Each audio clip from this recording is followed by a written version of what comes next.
Hello! Hello, all you people. So we've watched The Defenders twice. Now this is going to be our official Defenders review. For anyone who didn't listen to our crazy long Iron Fist review, you should. But also, we've decided that instead of doing written reviews, these are going to be our reviews because written reviews take a long time, and the blog is getting busy enough that we need to devote that time to other things. Yeah. So this will be our official review, possibly a very messy, disorganized review, but this is it. Not that we won't be talking about the Defenders quite a bit in general anyway. Yeah. So What? We're talking about the Defenders? I know, right? Oh. How did that happen? I don't know how that ended up happening. It's been almost 4 years since they announced the Defenders, so it's extremely surreal to now be talking about it. Yeah.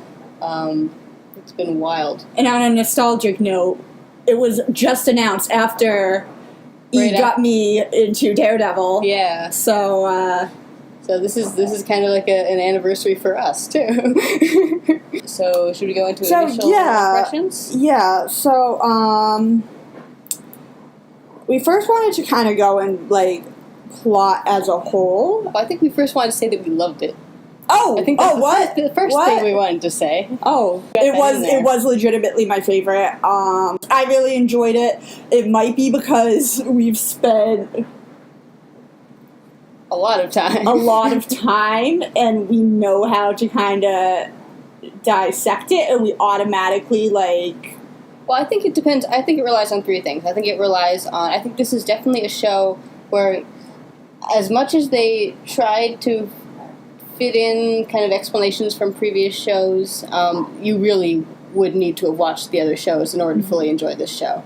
If not only just because the world building stuff is so wild and confusing, but you need character attachments, particularly to the secondary characters who, as we figured, didn't get a ton of time for their own plot arcs. So to be really invested in the interactions, you'd need to watch the other shows. Being a comics reader, I think, is also a huge factor.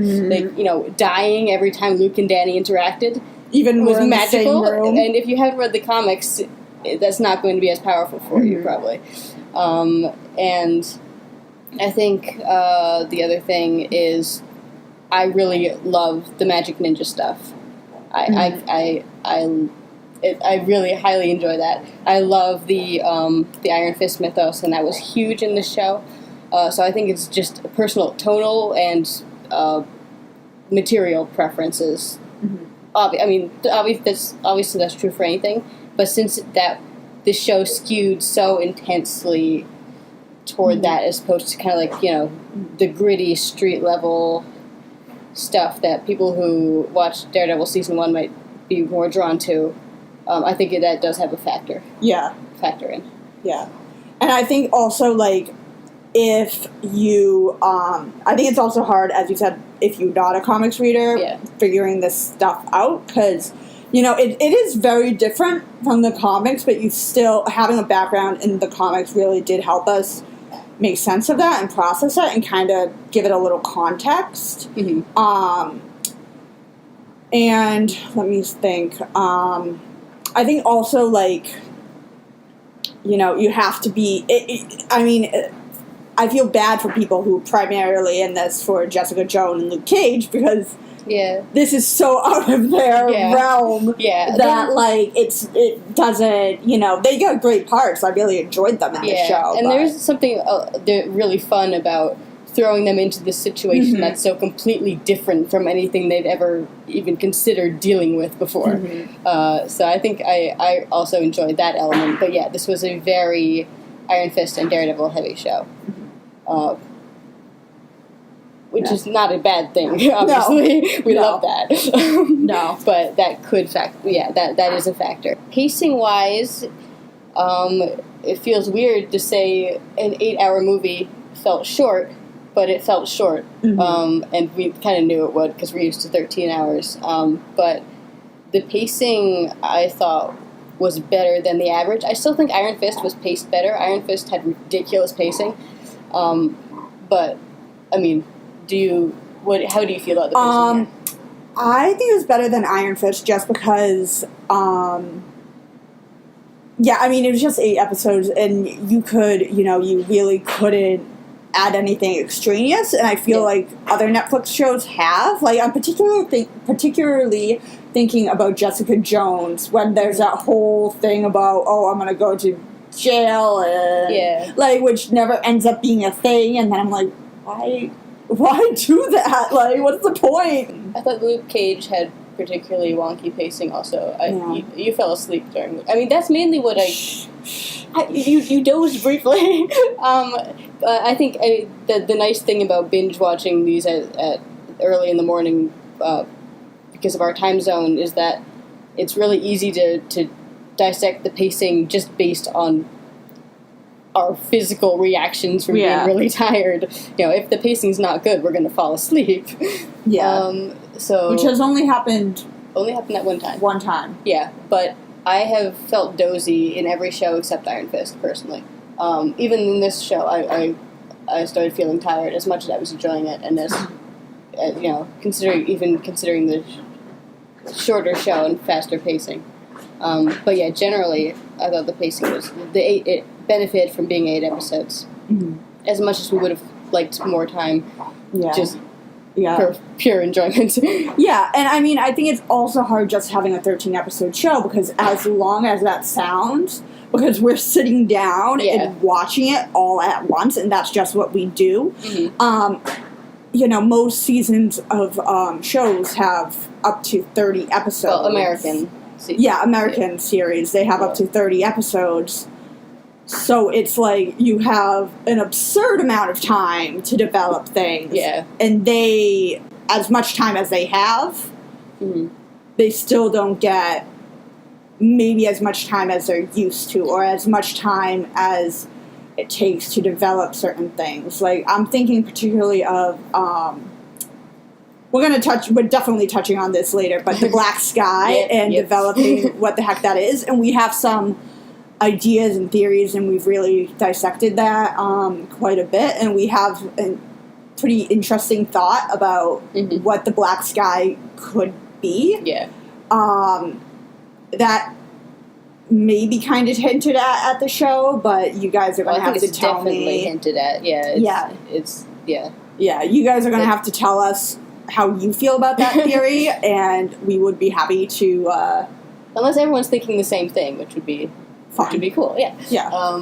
But have your own opinion. Yes. Please. Also, the number of characters, which, I mean, we've been saying from the beginning, assuming that the side characters were just going to show up a few times just to see them again, and that they weren't going to get any serious plot arcs. And that was pretty much the case. Colleen being a possible exception, she got a really cool arc. It was very short, but it was very cool. I think Colleen's a definite exception. I was surprised at how much she took the lead in this show, and how much she had personal growth in this show, and I wasn't really expecting that at all. Yeah, I was expecting it a little bit just because it was so hand-centric, and that's her thing. I was expecting something with Bakuto. I mean, obviously. we saw that in the trailers, but we were talking about that. Yeah, that was in Iron Fist. That was basically, that was gonna happen. Yeah. I think the general consensus is that they could have used more time, but the pacing benefited from the not having more time, and they did quite a bit with what they had in terms of pacing. Yeah. All right, let's see. So, with world building, let's get into the world building stuff. That's a good idea. Let's start with the tone and the cinematography, because I feel like world building is going to go off on a long tangent. Oh, yeah. Oh, for sure. So, I noticed particularly, I think maybe just we got used to it after that, but the cinematography in episode 1 is gorgeous. Mm-hmm. That first scene of Danny and Colleen and Elektra and Shaft, rest in peace, in the sewers was beautiful. Good grief. Mm-hmm. And it's the super saturation of the color themes from the different shows could have been that it could have been distracting, but I didn't find it distracting. I found it very. I liked that it was so super saturated. It made the show really kind of pop, and it made it kind of really distinctive and eye catching in a neat way. I think it also kind of fit with the slightly more superhero-y tone in general of the show. The bright colors. Yeah. But also that, and they're just really neat. Just the neat use of camera angles, and just I noticed that far more in the show than I had in any of the other shows. The really interesting shots, and the transitions with the subways. Oh yeah. The little I liked the every time you had the transition, there'd be a color that would stick out on one of the trains. That would be the color of the whatever character we were going to next. Yeah. And I really. Those had the potential to be intrusive and distracting, but I didn't think they were. I thought they, again, fit the tone of the show and were really kind of cool. Yeah. I think they play into Luke's. Yeah. Because Luke Cage had a lot of kind of sort of, at least, transitions like that, I feel like. Not as dramatically, but sort of more cityscapes and just day-to-day life. And, oh, yeah, definitely. We thought the subways were gonna come into play. We thought Danny was gonna punch a train. We were so someday. We were so convinced he was gonna punch a train. Yeah, and we were wrong. I mean, at least they do ride the subway once, so that it. No came one back punches it. Though. I know. No one punches it, and Matt didn't complain about it. So they could have used that better. But yeah, I like the subway scene anyway. But yeah, that and the other really cool transition that we love in particular. This is still episode 1, I'm pretty sure. Yeah, it is. Is there's a transition from a Luke scene to a Jessica scene where Luke is going to find Cole in his building, and the light bulb is flashing. And we transfer right from that flashing bulb to Jessica going into the architect's building, which also has flashing lights, and it's just seamless, really cool transition.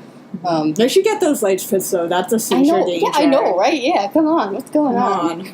I mean, I guess they have, scummy landlords. Yeah. It just speaks to the nature of apartments in New York City. And I don't find myself tend to noticing transitions, but I noticed transitions. That was cool. Another one that I noticed, I think was in episode 3, it was during Elektra's training sequence, is that there's a cool kind of slide across. What's that called? Sliding transition. I'm not a cinematographer, and it's been a while since I used iMovie.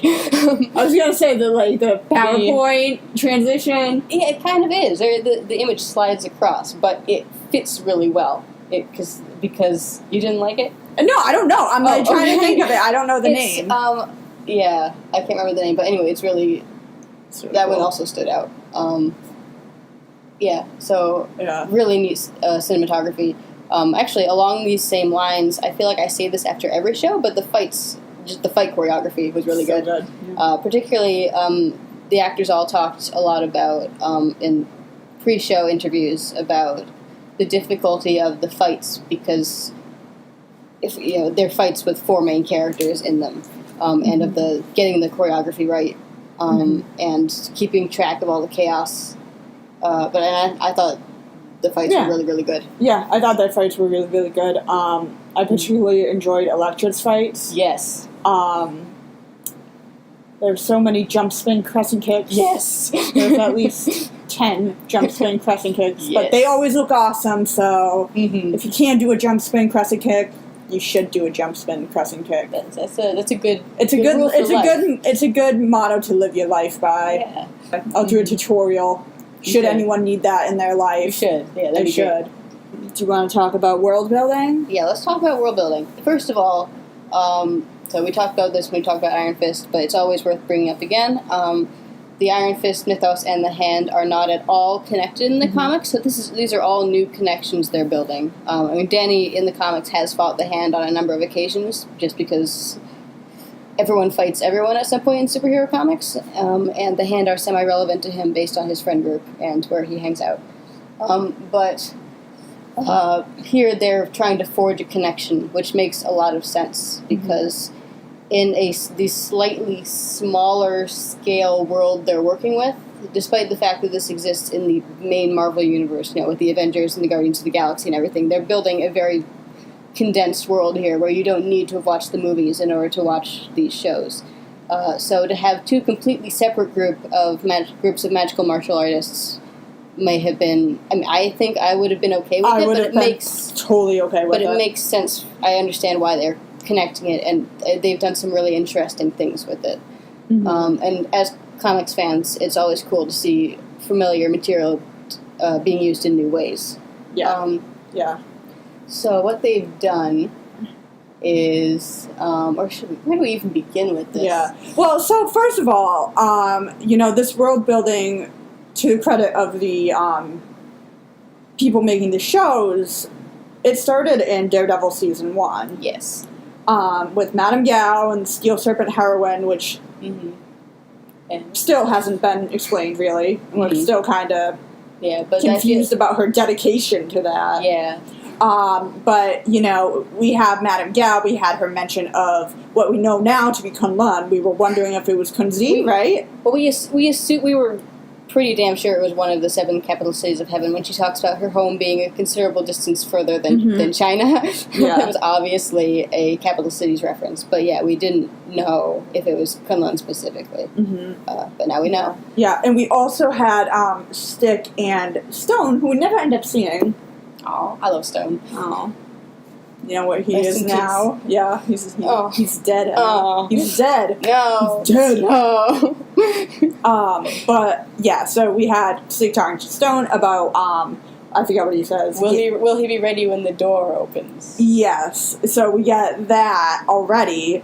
Which we wrote we should reblog that post we wrote, because we wrote it a million years ago, saying, hey, maybe this is Kunlun. Yeah.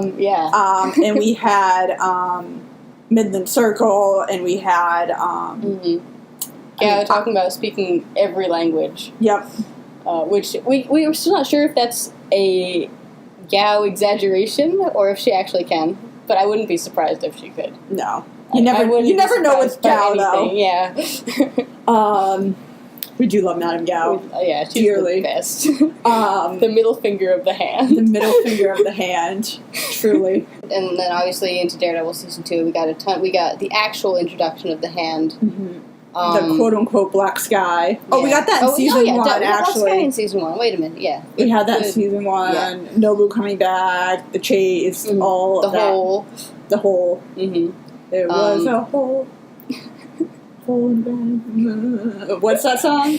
And the green grass grows all around, the green grass grows all around. Yeah. We got the main bit, there we go. Yeah. So yeah, in that hole, there was a dragon. A very dead dragon. Yeah. Yes. It had no skin. I don't know. But yeah, so they've been setting this up for a long time. And then obviously in Iron Fist, we got the Iron Fist side of the situation with the hand's connection to Kunlun. Well, we get part of the hand's connection to Kunlun, and the Iron Fist's role as someone who has fought the hand for who knows how many centuries. As well as Bakuto's fascination in getting the Iron Fist, and that he's fixated on that. Yeah, it was just the introduction of Bakuto's faction, which really changed the way the hand had been presented in these shows. And I was personally kind of like, what the heck is happening? Because I was like, okay, is Madame Gao hand? Is she not hand? Well, yeah, What is going on here? I'm really hoping her story is not over, because there is so much that was not explained. We didn't see a body. Yeah, Madame Gao we don't see a body. She's definitely still alive. Slippery as heck. Yeah, Matt got out, so therefore Elektra and Gao also got out. That's science. Final. Yep. Science. Yes. And because just going back to the hand in Daredevil, one of our complaints about Daredevil was that the hand was not developed nearly as well as the other villains in any of these shows, really. They were just kind of ninjas, and Surprise. they fight because they're ninjas, and they're sinister because they're ninjas. And with Bakuto, we actually got... I adore Bakuto. He's incredibly compelling, and we got this really neat, ultra creepy... I think you referred to him as the Mr. Rogers of the Hand. He is the Mr. Rogers of the Hand, and he also has the creepy therapist voice. Yeah, he's really nice, and you can fully understand. For the first time, it's not just the Hand kidnapping people. You can get why people would join the Hand, and we get Colleen, and also the first introduction, and this came up a lot, of the Hand as a family. Mm-hmm. And it came up a lot in Iron Fist. Yeah. Because family was a major theme in that show, but it also came up a lot in this show of the Hand being a family. Yeah. Which I really like. But so the kind of introduction of the Hand as this multifaceted, really complex group was a really cool contribution from Iron Fist, and the Hand was one of my favorite parts of the show. Yeah. I was surprised. I was surprised at how much development they got, and I was really glad about it. I kind of wish they got development in previous shows, so we could have more hero time. Yeah, but at the same time, they were so much fun to watch. I enjoyed watching them almost as much as I enjoyed watching the main characters. Yeah. And as we said before, we love Madame Gao. We love her sass. Yeah. And just she's her, so sly, and she's so nice. And she's so sarcastic. Yeah. And she, I love when Alexandra's saying, we've all survived assassination attempts, some from the very people across from us at the table, and Madame Gao's like, yeah. Yeah. She's tried a few times to assassinate her. It's no big deal. And then she comes and talks to her. That's what families are like. And then I love how Alexandra's like, you know me better than anyone else. And she just talked about Madame Gao trying to assassinate her a few times. But yeah, so we're gonna get back to the Hand. We've tangented away from the world building. Let's go back to the world building for a minute. Okay. We can talk more about the Hand to pretend like there's some kind of structure to this thing. Yeah, that's a good one. We didn't get answers to all of our questions, but we did get more world building in terms of the Hand's motivations and the Chaste, which I love, and sadly they all died. But from what we know, as far as we know, moment of silence for Stick, my ultimate favorite. Thank you. You're welcome. Did you think I was going to make a fart noise? Yes. I was really tempted. I was really tempted. I hate you. But so we got the fact that the Hand were originally in Kunlun. We learned throughout that all of the members of the Hand that none of them were originally from Kunlun, that they all took pilgrimages there, which is a really neat bit of world building for Kunlun, kind of building it as this city of immigrants and of this kind of multicultural, which is not true in the comics really. There's one point where Kunlun gets hit by a plague and tons of people die, and the Iron Fist at the time, Lee Park, one of my favorites. I love him. He was a kid, right? Yeah, he was the guy who everyone else died, so he was the only one left to fight Shu Lao. I bet Shu Lao took it easier on him. I think Shu Lao kind of was like, bro. Yeah. But he brought in, he went to Earth as most Iron Fists do in the comics, and he ended up bringing back a whole bunch of people who had been displaced by a war on Earth. He ended up bringing them to Kunlun. So there is that. And obviously we've people like Wendell and Danny and Orson's family, who will arrive there from the outside. Yeah. And Orson is technically a native of Kunlun. Yeah, he was born there, but his family, his parents. Yeah, his family, yeah. And there is, trade and communication between Kunlun and Earth. Yeah, and I know there's one particular village that they do trade with and have relationships with. And the people around the area that Kunlun appears are familiar with Kunlun. And Nuon does a bunch of sketchy business on Earth. But it's mainly a very insular society. And I really like I've thought a lot about it'd be cool if it was, because it's such an ancient city, it would make sense for it to be fairly multicultural, just accumulatively. And so I really like the idea that in the show that they present that people, I mean, obviously it's a very secret place, so not everyone's going to be, going to Kunlun for vacation, but the people who do know that about people it, will kind of go there and hang out. So the original just 5, hang out. You just hang out, you just hang out, just hang out by the the Tree of Immortality, go to the Kung Fu parties, yeah. I would go to the Kung Fu parties. No, me too. Who wouldn't? I know, right? So the original 5 fingers of the hand were around fairly early on, when Kunlun was still apparently figuring out the Shu Lao Iron Fist situation. What do we do with this dragon? I mean, if there was a dragon near me, I would be probably thinking the same thing. Yeah. But they were talking about using Chi, and Stick, when he's giving this explanation, he's giving it to Matt and to Luke, and he doesn't bring up the dragon. And we're wondering if that's just because he's talking to Matt and Luke, and he knows that they would both just get up and leave if he started talking about dragons. But so, presumably, talking about using Shu Lao's Chi for healing. And the 5 fingers of the hand wanted to use Shu Lao for immortality. And this is just kind of quick on that subject, obviously. So in the comics, Kunlun is an eternal city, and the people who live there are immortal to a point, where they will live forever unless they're killed. So we don't know if that's true in the show. It doesn't appear to be true, because Stick says, there's a question that's, I forget who, I think Matt asked him if Danny was trained by the same people who trained Stick, and Stick says no, the same elders. Yeah. So that's a really good point. I was reading that as Stick not being from Kunlun, but that's a really good point. But I think that it kind of also implies that they're not. Well, because we can then contrast that with Stick talking about Sowande and saying Sowande was trained by the same people who trained Danny. Yeah, that's what he says. But it's not clear if it's the same people or the same group of... I think it's the same group of people. Yeah, just people in Kunlun trained him.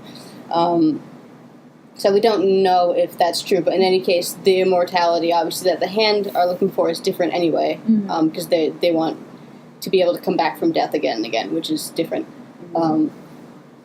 So they end up, for suggesting this, they end up getting cast out of Kunlun, and they spend their time on Earth trying to live forever and acquire power.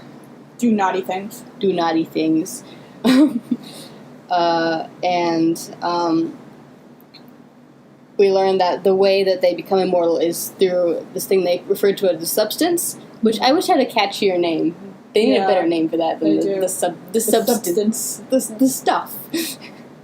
I'm trying to think of a better name. Yeah, I know, right? All the good dragon ones are, taken by opium. It's not bad. They're chasing the dragon. Yeah. But literally. And the dead dragons. Yeah, so they there's something in dragon bones, or possibly in dragons in general, but the bones are all that they can get a hold of, that can inflict immortality on a person. And so the idea behind the show is that they've run out of the substance from whatever the last dragon was that they found. Specifically, they've run out because Alexandra used it on Elektra. And also because Gao used it on Harold Meach. That is true. Good job. I love that. Oh man. So they're in danger of dying. And we're going to come back to Alexandra, but I really like, this is particularly emphasized with Alexandra, that she's dying. And they want to live at least long enough to get back to Kunlun, which is their main goal, which was presented in a kind of confusing way. I mean, the first watch through, because they kept talking about going home, And so we assumed that the door, maybe this is a gateway to Kunlun. Are they directly trying to get back to Kunlun? But no, they just want to live long enough so that when the next time the gate naturally opens in 15 years, they'll still be alive. And presumably they'd be going to invade because they're which is confusing jerks. As well, because there's something about Danny said, let's get into that. Encountering Kunlun, and it's all basically ruined. And then Madame Gao says, "What? Oh, that's what you wanted to." No, it's Alexandra who says, "Oh, yeah, that's what you wanted. That's what you wanted to see." Blah, blah, blah. Yeah, so we get Danny has that nightmare at the very beginning on the plane about walking through Kunlun and encountering all the dead people. World building! There were women! Woo! Yeah! Yay! And then, blaming himself. But we don't know, because I'm assuming it's not a memory, it's just a fabrication, because he and Colleen weren't actually able to get to Kunlun, from as far as we know, because they get there and it's gone. Yeah, and they're like, oh, well. Yeah, and I'm still stuck on, and this ties into it also, that moment when they get there, Colleen doesn't say what happened to it, which is what you would say if you encountered a place that was destroyed. Mm-hmm. She says, where did it go? Yeah. And Danny says, I don't know, which is also not what you would say if it had clearly been destroyed. So that's a little bit confusing, alongside the fact that also throughout the entire show, the show has amazing zingers. Like, everyone was insulting everybody all over the place. It was great. And the fact that people keep goading Danny by talking about, oh, how's Kunlun doing? So they clearly are aware that at least he thinks it's been destroyed. Mm-hmm. But at the same time, they talk about, oh, well, we need to get back to Kunlun. We need to go home. And Alexander's saying, yeah, you just saw what you maybe wanted is the wrong word. That's what she uses, but maybe what you expected to see. So yeah, the Kunlun situation is muddled. Yeah, which is kind of a relief to me, because I really don't want it to be destroyed. I want it to still be there. Yeah, I mean, and there's also a question. I mean, the hand can do all sorts of. Yeah, mind tricks ninja, and stuff. Jedi mind tricks, yeah. So, I mean, presumably a hand member could perception, filter or something. Like, I think perception filter is what they use in Doctor Who, but like, something along those lines, like something like, trick. A Kunlun mind trick, Kunlun mind trick. The other question that goes along with this is the dead hand guys that they found outside the gate in Iron Fist. Mm-hmm. Yeah, who's clearly were those guys working for one of the 5 factions? Because none of them brought that up. Said, we went. None of them mentioned actually going to Kunlun recently. So who were they, and what's the deal there?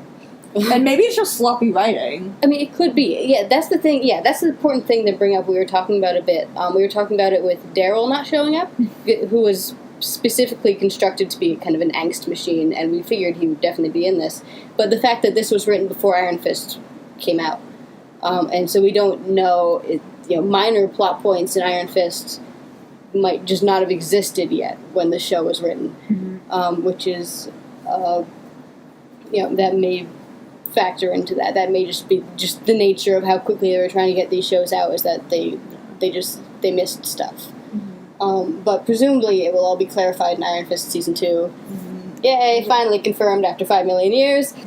For this show, relevant stuff, the hand people are directly from Kunlun, and they are looking for dragon bones in order to remain immortal so that they can get back to Kunlun. The question being, why didn't they go back to Kunlun 15 years ago? And, were they not powerful enough yet? Were they, it could have been Alexander saying, hey, we need a black sky before we can go back to Kunlun. We're going to go back to this. Yeah, yes, we will. We're going to have a long conversation about this. Yeah, but also, we've been talking a lot about dragon mechanics. One does. As you do. Are the dragons on Earth, are they from Kunlun? Does Earth have dragons? Earth has dragons in the comics. We have to assume, though, like Madame Gao says... Yeah. And it's also confusing, because as we mentioned before, the use of the word home. Yeah. Like, what does that mean? We talked about, so she says, oh, these creatures used to roam the green valleys of my home. What's home? What's home? So, I mean, they frequently refer to Kunlun as home. Mm-hmm. But I have to think that means China. Could be, yeah. For a multitude of reasons, because, like, first of all, Kunlun is a very mountainous, rocky sort of place from what we see in Iron Fist, mm-hmm. and from what we see on even their, like, scroll. Yeah. It's not really a green place with green valleys. Yeah, we all. don't get a great look at the layout of Kunlun. Yeah, but it does not seem to be somewhere with green valleys. And second of all, like, what did we say? Well, it's the idea that how are these dragons still dead? Yes. If Shu Lao works in the show the way that it works, it works in the comics, which we can assume because we have the Iron Fist legacy and it's Shu Lao the Undying, mm-hmm. Is that Shu Lao dies and then is instantly automatically reborn, which is how you can have multiple Iron Fists for centuries and centuries and centuries and still have the dragon there. So the idea that they're finding dragon bones means that these dragons they're finding on Earth are different than Shu Lao in that they're not being reborn, but the substance that can allow people to be brought back from the dead is in all dragons. I mean, that's. And how does that work? We don't know. We don't know. Yeah, but that seems to be the implication. Unless these dragons are the same as. I mean, we just don't know, mm-hmm. And we're not sure. We're meant to think about this hard, but of course. Mm-hmm. Of course we are. But, I mean, my theory was that dragons, like Shu Lao, have to be cold every now and then to be able to, or else they'll die out of old age if they're not cold. Yeah, that's the idea, that they could be dying of old age, and then you can't come back from that, maybe. Yeah, like the hand. Like, they can resurrect a certain amount of times, and then they reach a point where their body just is done, and it's just gonna end. Yeah. So that's a definite possibility, mm-hmm. And also the fact that are these dragons all under cities, because they talk about New York City is just one of many cities they've kind of caved in over the centuries in order to get dragons, or are the cities just the only things we hear about because if you find a dragon under a random field somewhere that's not going to make the history books. Mm-hmm. So that's a good don't point. Yeah. We also considered, I mean, this is thoughts that we were definitely not meant to think about, but we both write and we both need to we know. think about world building. Yeah, we need to know. Mm-hmm. Like the Atlantean sewer systems. How does that work? How does it work? Anyways, yeah. So also if the hand finds a dragon somewhere. Right, they're going to need a lot of workers. They're going to need a lot of mm-hmm. places and homes and all these things. Does that draw people? Yeah, does that form these cities initially? And we have that comment from I think it's from Madame Gao about the hand. New York has always belonged to the hand, which could support that theory. Yeah, that. But or it could just be her. I mean, it could just be her saying that because if that was the case, they would have gotten the dragon bones out much. Well, no, they wouldn't have because they needed an Iron Fist. Mm-hmm. But no, at the same time, they only just discovered the door. Yeah, mm-hmm. No, so that's probably we don't know. It's also interesting to think that an Iron Fist sealed that door because from what we know, no Iron Fist has gone really far out of Kunlun. Yeah, we have seen Orson. Yeah, Orson. We have seen Orson that looking to be a bit out of Kunlun, but it doesn't seem to be he just too far out. He's just on the front lawn, beating up dudes. Yeah, as one does. Yeah, Bless his soul. Well, that might not even. I mean, it's a forest. I think that was inside Kunlun. They wander. Yeah, because remember, it's a forest, so I don't think he even left for that fight. Okay. They wander in, and he's like, hell no. I love horsemen. Me too. The big question is, can Danny read the door? So the door they find that has the Kunlun writing on it, and Elektra's like, can you read this? And Danny's like, no. But, I mean, that automatically made us think of the Book of the Iron Fist in the comics, which is written in a language that only Iron Fists can read. And then they can just automatically read it. It comes with getting the Chief Shulau. You can now read this language. So that's the first thing we thought of. And can Danny actually not read it, or does he just not want to read it to Elektra? We don't know. But this is what we think. Yeah, but we have translated it for you. Your mother is a lorem ipsum ad midem venium tragula hippopotamus Republican in Daniel Radcliffe with a bucket of and a castle far away where no one can hear you. Soup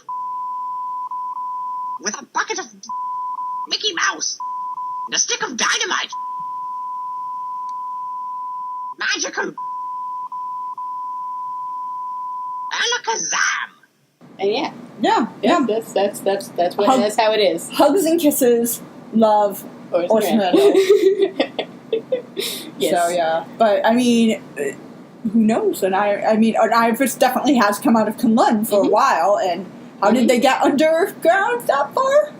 Who knows? A shovel, and the Chief Shulau will get you pretty dang far. Super digging.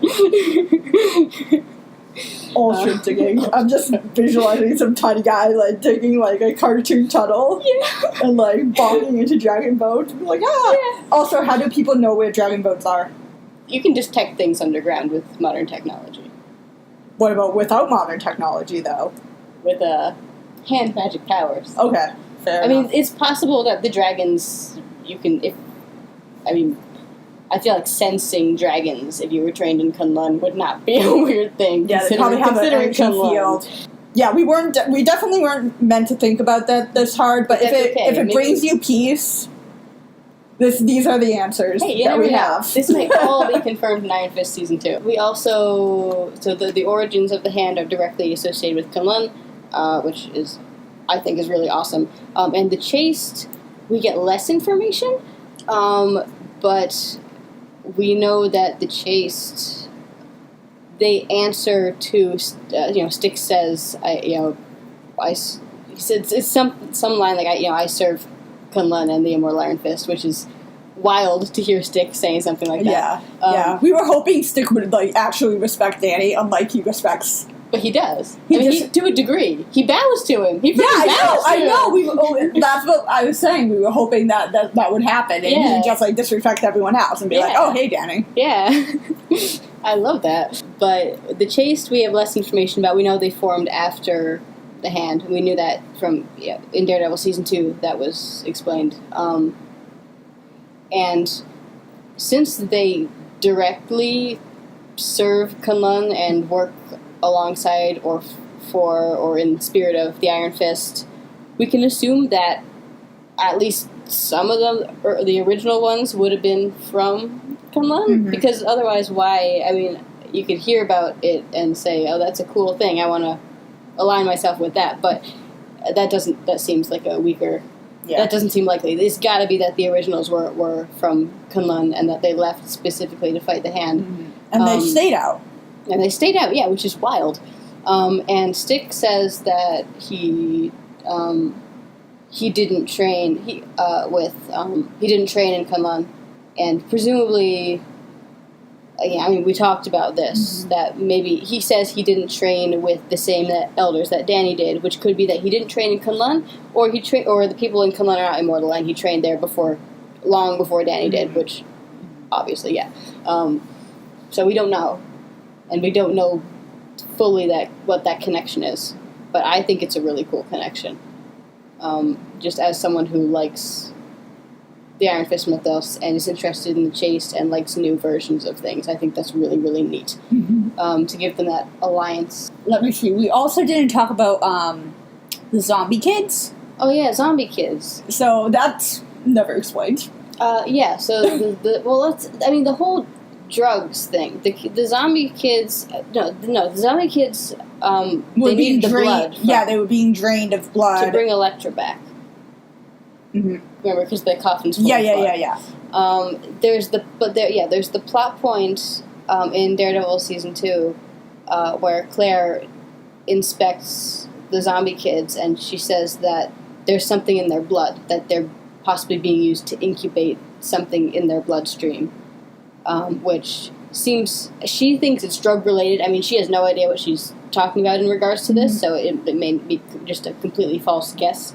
But it could have something to do with the big drug theme we have with Gao, which is never really explained or developed. At least it hasn't been yet. Yeah. We're assuming and hoping that Gao will be back, which means that it will have a chance to be explained. But at least in Iron Fist, I don't think she'll be back in Daredevil. No, I don't think she will, soon. and I would be completely okay with that, with her being an Iron Fist character. Yeah, absolutely. That's where she would work best, I think.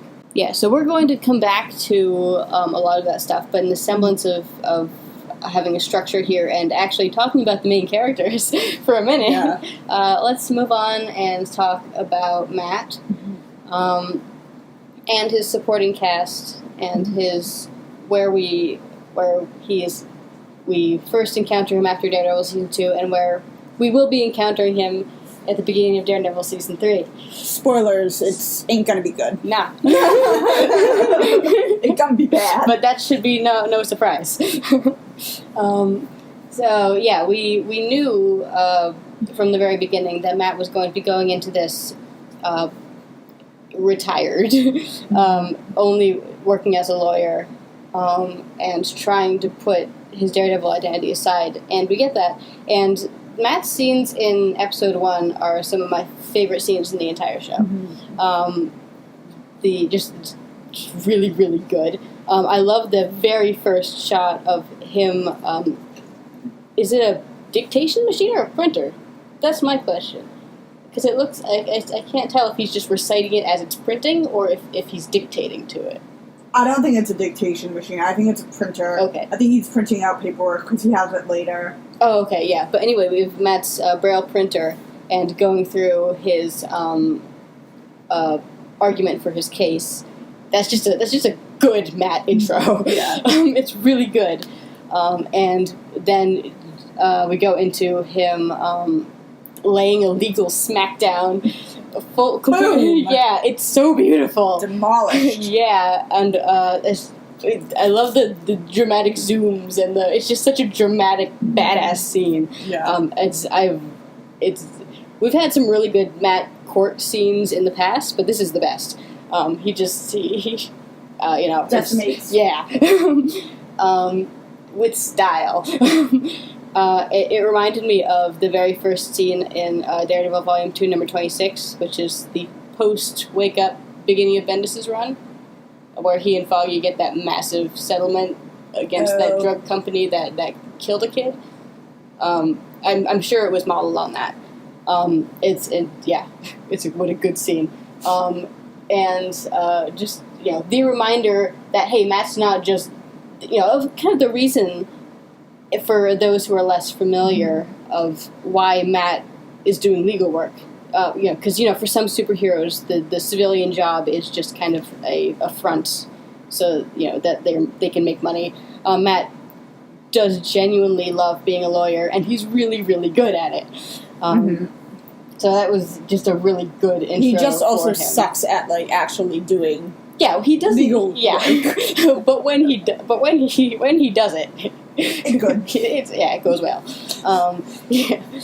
And also the scene right after, addresses something that I know I've really wanted out of this show, which is more disabled characters out of Daredevil. Because the comics are not hugely great about this, but they're better than your average comic in that we get a lot of recurring blind characters in particular, but we also have Becky Blake, who is in a wheelchair, and just Matt's interactions with other disabled people are always really interesting. And Daredevil comics have always been a place to kind of highlight disabled characters in a genre that doesn't have a lot of them. And so we've been hoping, we would really love to have some series regulars in Daredevil who are disabled, who are not Matt. Or Stick. Or Stick, yeah, who are not superpowered. And we got at least a taste of what we would love to see in Matt's conversation with the kid who he was defending. And it's just a really good conversation. Yeah, I really liked how he's like, yeah, people are going to tell you to have your chin up, to be positive, but it is, it's going to suck. Mm-hmm. Yeah, but it's how you deal with it. Yeah. It's a really good kind of Daredevil speech, kind of the, always get back up, but just also one disabled person talking to another about how to get through all the really, ableist, yes, just general life-changing stuff. Yeah. It's just a really cool thing to see Matt talking about with somebody. Yeah. So another really good, kind of really good establishing scenes for the vital aspects of Matt that are not Daredevil related. It's also interesting, so right after that we get his first conversation with Karen, who we do not see a lot during the show, which I'm okay with, because I kind of expected it to be... I was surprised, considering, because just because Trish was around, and Trish was digging into, she was the one going, I'm being told not to go into this story, what's going on, which is usually what Karen does. So that made it seem weird that Karen wasn't more involved, because that's her thing. Yeah. I love that Trish is doing it, but it just highlighted the fact that Karen wasn't doing it. Yeah.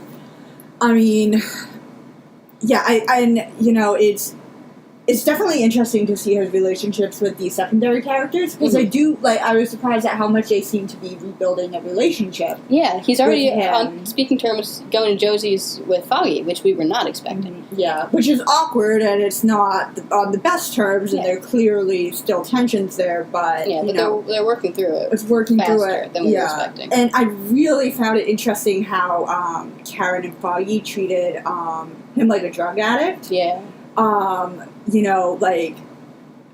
Which I think, and he's been telling them, no, it seems like he's telling them, no, I don't want to do this anymore. I don't want to do this anymore. Help me. Yeah. And, they're... Yeah, that kind of helped, particularly with Karen. Like, we know Foggy's stance on Daredevil. We've yet to see, this was our first indication of Karen's attitude on Daredevil as Matt. We knew how she felt about Daredevil initially, and so I was surprised to see her being so vehement about him stopping.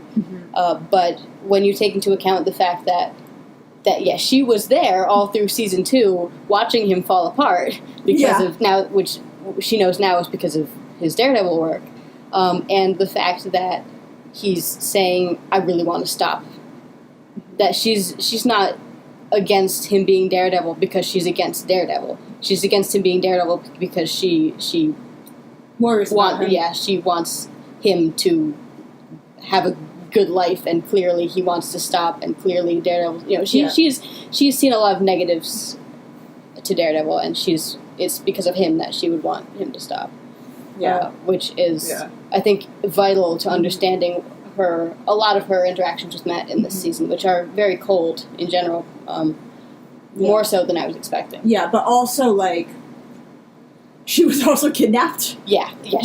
She's still working through all of her stuff. And she seemed, she particularly kind of traumatized and disturbed by her experience with the hand. At least the way she talks about it to Trish in that last scene. Yeah. It'll be interesting to see her reaction to Frank in his show, because if her reaction to Matt was so vehement that, how much is him? And they're like, okay, well, we'll help you, and we'll make it through, and we'll give you distractions, and, again, treating him like a drug addict. And I really like, we have the scene where Matt goes to get Karen to bring her into the precincts to keep her safe. And she gets really pissed at him. Mm-hmm. I do really like that, the fact that, she's angry at him because as far as she knew, he was trying to stop, and she says, this is how you tell me you're still doing it? That I'm in danger? Which that's extremely Matt. That's so Matt. She's like, surprise, you're in danger because I'm doing this thing I told you I wasn't doing. Yeah. Yeah, and I don't blame her at all. No, that's fully, justified. Yeah. I'd be pissed. I'd be really pissed. And, yeah, so that was, I also talked about one of my favorite comics, Matt and Jessica moments, is when Matt tells Jessica that he's Daredevil, and the conversation basically goes, I've always figured you were Daredevil, but you couldn't tell me you were Daredevil, and Matt just goes, I'm Daredevil. So I don't hate me, man. Yeah, don't hate me. That's maybe my favorite part. But I liked the Matt and Karen's interaction of Karen going, this is how you were going to tell me you're still doing it, and Matt just goes, I'm still doing it. I'm not sure if that was an intentional reference to that scene. I doubt it, but I really enjoyed it. Yeah. But yeah. We also, in terms of Karen, talked about the fact that she seems. You mentioned the fact that, and I think I agree with this, that she seemed a bit more kind of delicate and less. Yeah. Hardcore than she's always been depicted. Yeah, which makes me sad. Yeah, that she was just very kind of not in the thick of things the way we're used to her being. Yeah.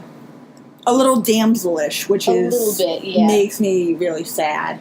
Yeah, but I do think, this is one of the same showrunners who did Daredevil Season 2, so I really do think it was a time thing. How much can she get involved? Mm-hmm. And still, just kind of and a lot of the side characters got sidelined in that way, and that there just wasn't time to also bring them in. Yeah. But yeah, it did negatively affect Karen's characterization just because she's so into it. All the rest, in all the other shows. Mm-hmm. And this is the woman who befriended the Punisher, and she legitimately was pals with the not. Yeah, they hung out. Karen she's not afraid of him. Yeah, she's rattled by a lot, but she doesn't let that actually get to her much. Yeah. So she was not used as effectively as she could have been, but it was also nice to see her. Yeah. I think, it'll be interesting to see where her relationship with Matt goes. Mm-hmm. In the future. Her relationship with Frank goes. And just her superhero. Well, Frank's not a superhero, but the way that kind of evolves. And Foggy, we got Foggy. Of course, we got Foggy. Again, not used as much as he could have been, but we're going to be saying that pretty much all the side characters. Foggy was Luke's lawyer. That. Mm-hmm. Heck yeah.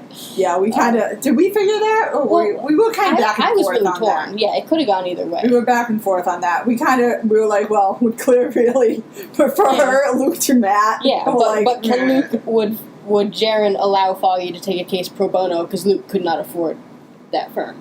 That was the question. But yeah, so it was Foggy, and that was really cool. Mm-hmm.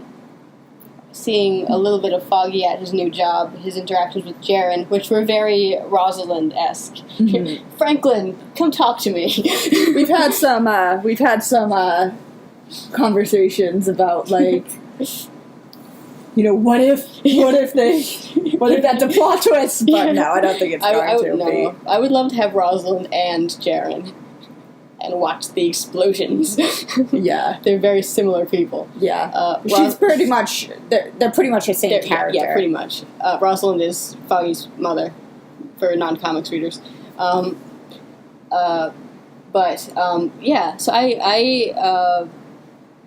really enjoyed kind of the Foggy as the high-profile career lawyer going around doing this stuff.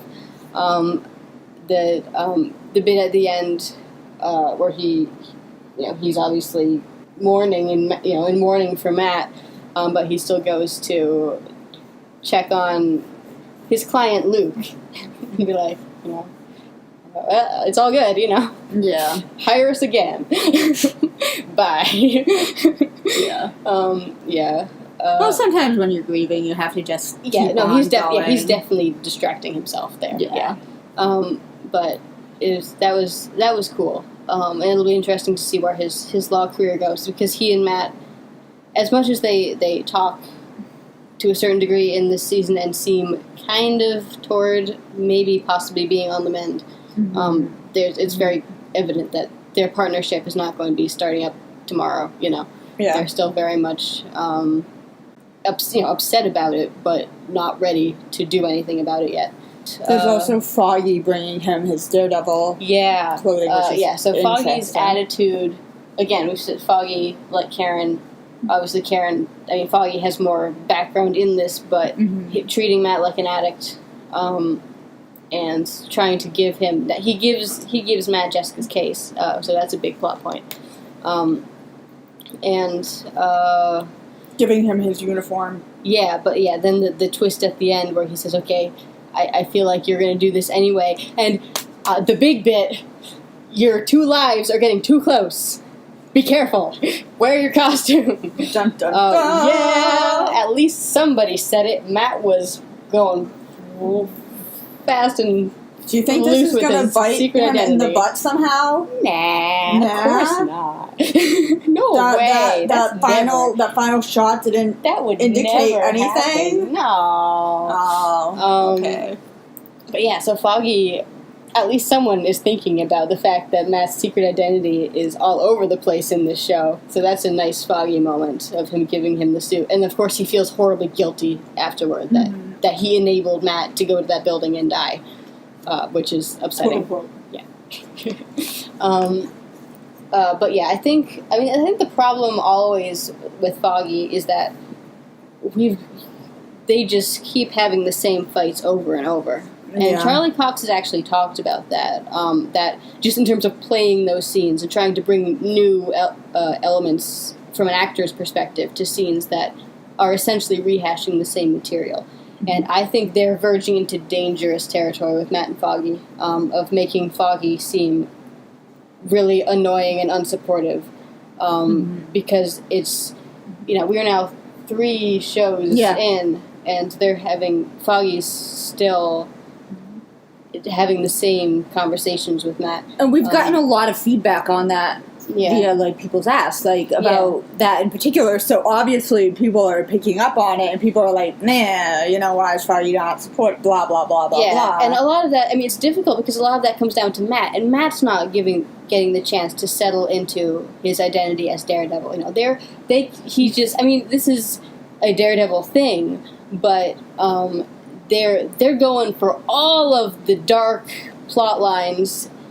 They need to throw in some Stan Lee, Carl Kiesel into the show. Let Matt actually have a functional week as Daredevil. Go into the Stan Lee zone. Yeah, bring in Stuntman. Because if Matt keeps having these horrible things happen because he's Daredevil, of course Foggy's not going to like him being Daredevil.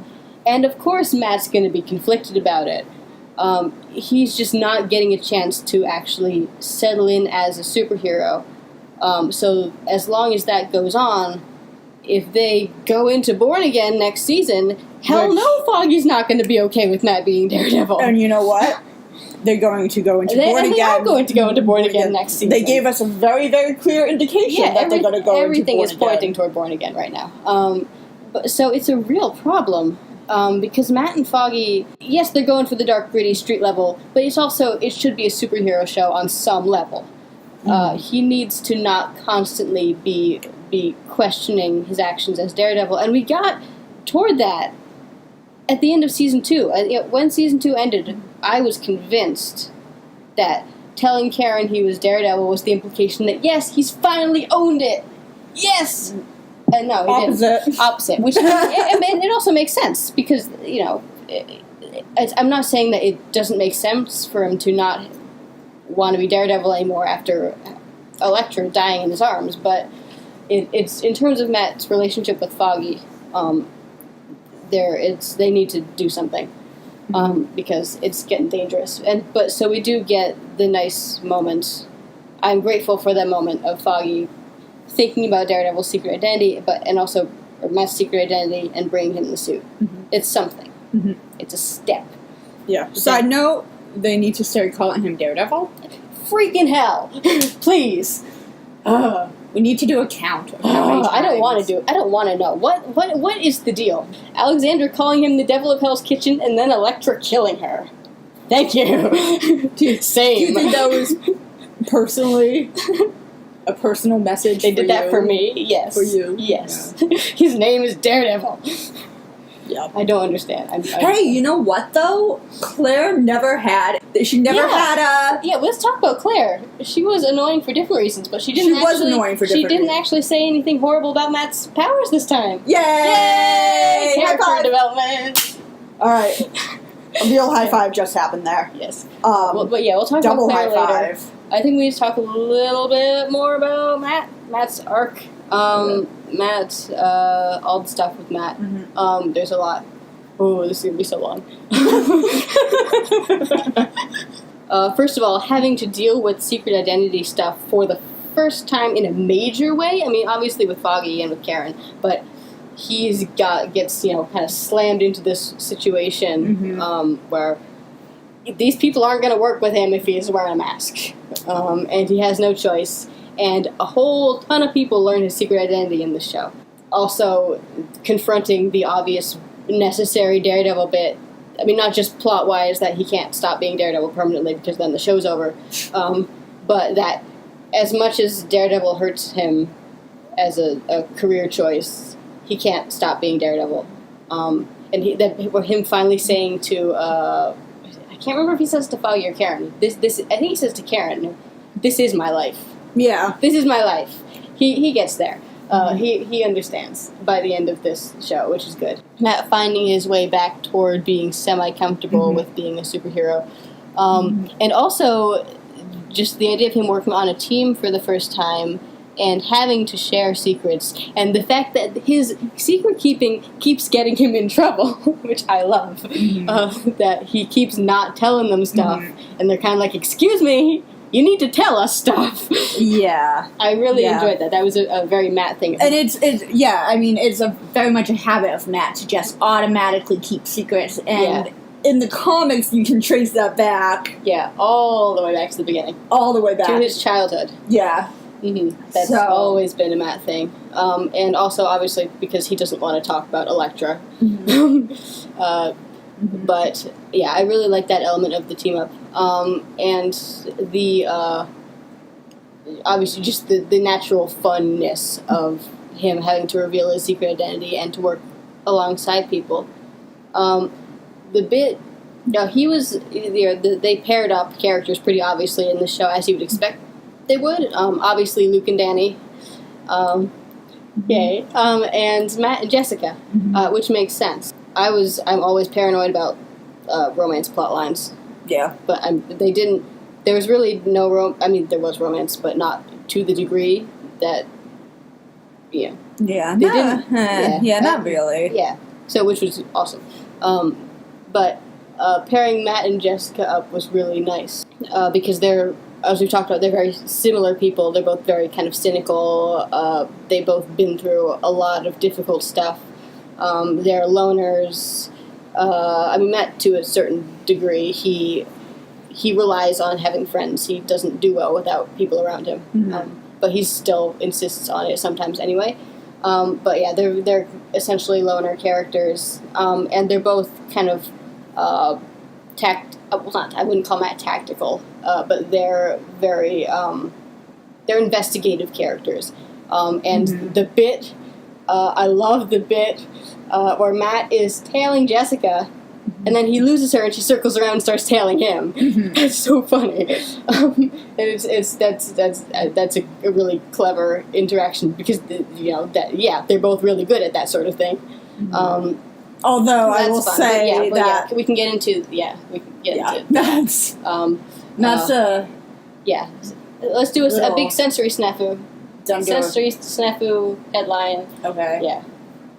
He's a big dunderhead when it comes to doing smart things with his secret identity. Yeah. And also knowing, how does he not know she's trailing him? Yeah, so Jessica how does she not know she's taking pictures of him? Yeah. So, yeah, I mean, I can it's understandable that he would lose her in the crowd. I mean, it's a little bit surprising because it's not like it's a horribly crowded, chaotic place, but, you know, things happen. And she probably smells like booze. Yeah, she does. Yeah, but it's not unreasonable that he would possibly lose her in the crowd. Yeah. I'll buy it. And that he might miss her following him if it's chaotic enough, or if he's distracted enough, or if I mean, he has a lot going on mentally at that point. But him not knowing when she's literally right around the corner from him by herself out of the crowd in the alley makes zero sense. And I love the idea of her catching him in the act, because that would fit her character and how that would happen. But it just, the way they did it with her being that close to him makes zero sense from a sensory perspective. Yeah. He would know she was there. Also, Matt doesn't understand digital photography. No, he doesn't. Because she still has the memory card. Memory card, yeah. It's fine. Yeah, that's okay. Oh, well done. That was actually my biggest sensory snafu moment of the show. Yeah. I mean, we have the returning theme of the hand ninjas hiding themselves. Yeah. Well, actually, we can talk about that in regards to Elektra, but that was the biggest, for me, sensory snafu moment in the show. That made zero sense. Yeah. It wasn't bad. No, but there was a lot of cool sensory stuff in the show, which I really appreciated. But that didn't make sense. I think. Is there anything else about Matt's arc? Oh, we can. At the very end. Yeah, let's talk about his decision at the end. Yeah. So Matt's decision at the end, to first of all to agree to blow up a building, which he would do. So what's his line? The Daredevil line. When Matt finding it at the very end when they're in Midland Circle, looking for a way to get down to the hole and save Danny, and Matt hearing the elevator behind the wall is cool. There's something mechanical behind the wall. I love that. But so then Luke opens the wall, etc. And someone says something about not wanting to think about it, and Matt says, "Do like me, don't think about it," which is a quintessential Daredevil line. That was That was awesome. That was so good. There's not enough of that element of Daredevil in this. The actual Daredevil, what the heck, I'm going to do this thing. Maybe it'll work out thing. Is such a key part of Daredevil, and we don't get nearly enough of it in the show. So that was good. But yeah, so Matt's decision at the end to stick with Elektra. To stick with Elektra. Shut up. Sticks dead on. You killed him. Shut up. Yeah, but what his motivations are behind that. Yeah, obviously in the immediate, maybe he's just not, he doesn't have a plan. He just, Elektra's there and he's desperate to get through to her. Yeah, I don't think he has a plan at all. So first, the question of, is there a second exit? Because he gets out and they ask him, Jessica or somebody asks him if there's another exit, and he says no, which may very well be a lie. So he may be assuming he can get Elektra out some other way anyway. But yeah, his decision to kind of stay and have some quality alone time with Elektra. I don't know how quality that. Well, under the circumstances, and to try to get through to her. And we're going to be talking a lot about Elektra's side of the story. But I think a lot of it ties back to season 2 of him feeling like he failed her, and she says right in that scene, "You let me die," which he probably feels like he does because she sacrificed her life to save him in that moment. So he definitely blames himself. So of him just sticking with her and saying, "Okay, I'm not failing you this time, damn it." Shut up. I think that plays a lot into it, and again, I don't think he has a plan. But he does think that he might not get out because he says that bit to Danny. Yeah. Which I really like. I'm going to do a post about that, about that moment with Danny. Yeah. Unless he thinks he's going to do the exact opposite as he's done before and just be Daredevil, which he has done several times in the comics. But in the comics, it's more. Yeah, it works a little better. his direct line is, protect my city. Yeah. Which he would still be doing if he was just Daredevil. He would still be doing that. True. Either we'll see how he approaches this, because a big Matt problem-solving solution in the comics has always been faking his death. He fakes his death all the time. Stub your toe? What you do? Fake your death. You lose your key? Fake your death.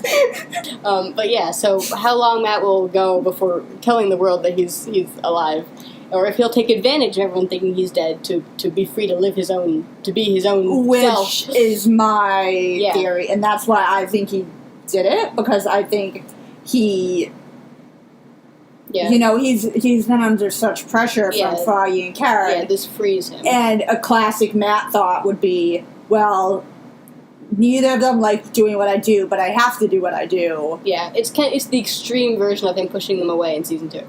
Yeah. The straight up, all right, they don't have to think about me anymore, because I'm dead. Yeah. I really like, I'm definitely going to write a little post about this, of him talking to Danny, telling Danny specifically, protect my city, which ties into Danny's story, because Danny, of the 4, is by far the least attached to New York City. Mm-hmm. Kunlun is his home. He's just kind of here. But also, it's probably definitely a reference to the fairly large chunk of time in the comics when Danny is Daredevil while Matt is away. So I think that's cool. But yeah, and then the final scene... Oh boy. We get the very, very blatant reference to one of the most famous Daredevil panels from the most famous Daredevil arc, which is Born Again, of Matt in the bed, injured in the bed at the church. It is like almost... It's the setup is the same as the panel. There are the 2 tables next to the bed. Yeah. Him in he's actually, I think he has sweatpants on in the show, and he has jeans on in the comics, but I'll let that slide. That's okay. That makes more sense than jeans in this situation anyway. Yeah. And the stubble. Yeah, the stubble. The bandages. Yeah. It's pretty much very... It is that panel, essentially. They went for that intentionally, obviously. And let me tell you, if you have not read Born Again... ain't gonna be fun. No. It's gonna be good. It's gonna be good. Yeah. Well, it isn't gonna be fun. Yeah. We get Maggie coming back, obviously, and I like the nun. Maggie, weird kid is here. Yeah. Just the fact that the nuns know. I think they all... I mean, we knew that in Daredevil Season 1, where Stick asks about Matt's mom, and then the nun's just like, it's a long story. They all know. They all know. Are you kidding me? In that sort of environment, do you know how much gossip they get? They're like, yeah. Yeah. But while that specific scene doesn't set up Born Again, it could just be a fun reference, because that's a panel that any Daredevil fan would recognize. But everything else from Season 2 was already pointing toward Born Again, so we're assuming between that. Fisk getting the investigating him, and the files that are on him, it's all pointing toward Born Again in Season 3. Did you notice that on Karen's board of all the she was investigating the hand stuff, she had a heroin use thing? I didn't notice that. Yeah, Whoa. she did. She had a heroin, something, maybe awareness or something. So, hopefully, after Matt's death, she's not going to make any bad decisions. Please don't. Karen. Please, we'll see what happens to her in the Punisher show, but no, please. I think, I would... Hopefully, Frank will smack her if she does that would have to be done really well in order for it to I think, work. Yeah. Because Karen, the key bit of Karen's situation in Born Again is that she is literally in a life or death, absolute bottom situation. She has nothing else that she can possibly do. She has been brought as low as she can possibly be. And with Karen in the show, you can do that without drugs. Yeah. That's been done to her already. I don't think you need drugs in order to justify Karen being in a really horrible situation. If she's killed the even dude. if she's even the one, I don't think she's going to be. I don't think Fisk is going to find out through her. I think he already. I don't think that's going to be a plot point. I mean, and they've already purposely reversed that role with Wesley and her. Yeah. You know, well, not that role, but her role as a damsel in distress, dead girlfriend. They've already kind of had that opportunity and teased that opportunity. Yeah. And took it back. Yeah. Although she has been a damsel, which is like, I mean, it's going to happen to Daredevil, any Daredevil side character, regardless of who it is. Foggy to be a damsel. Me too. Oh, me too. Yeah.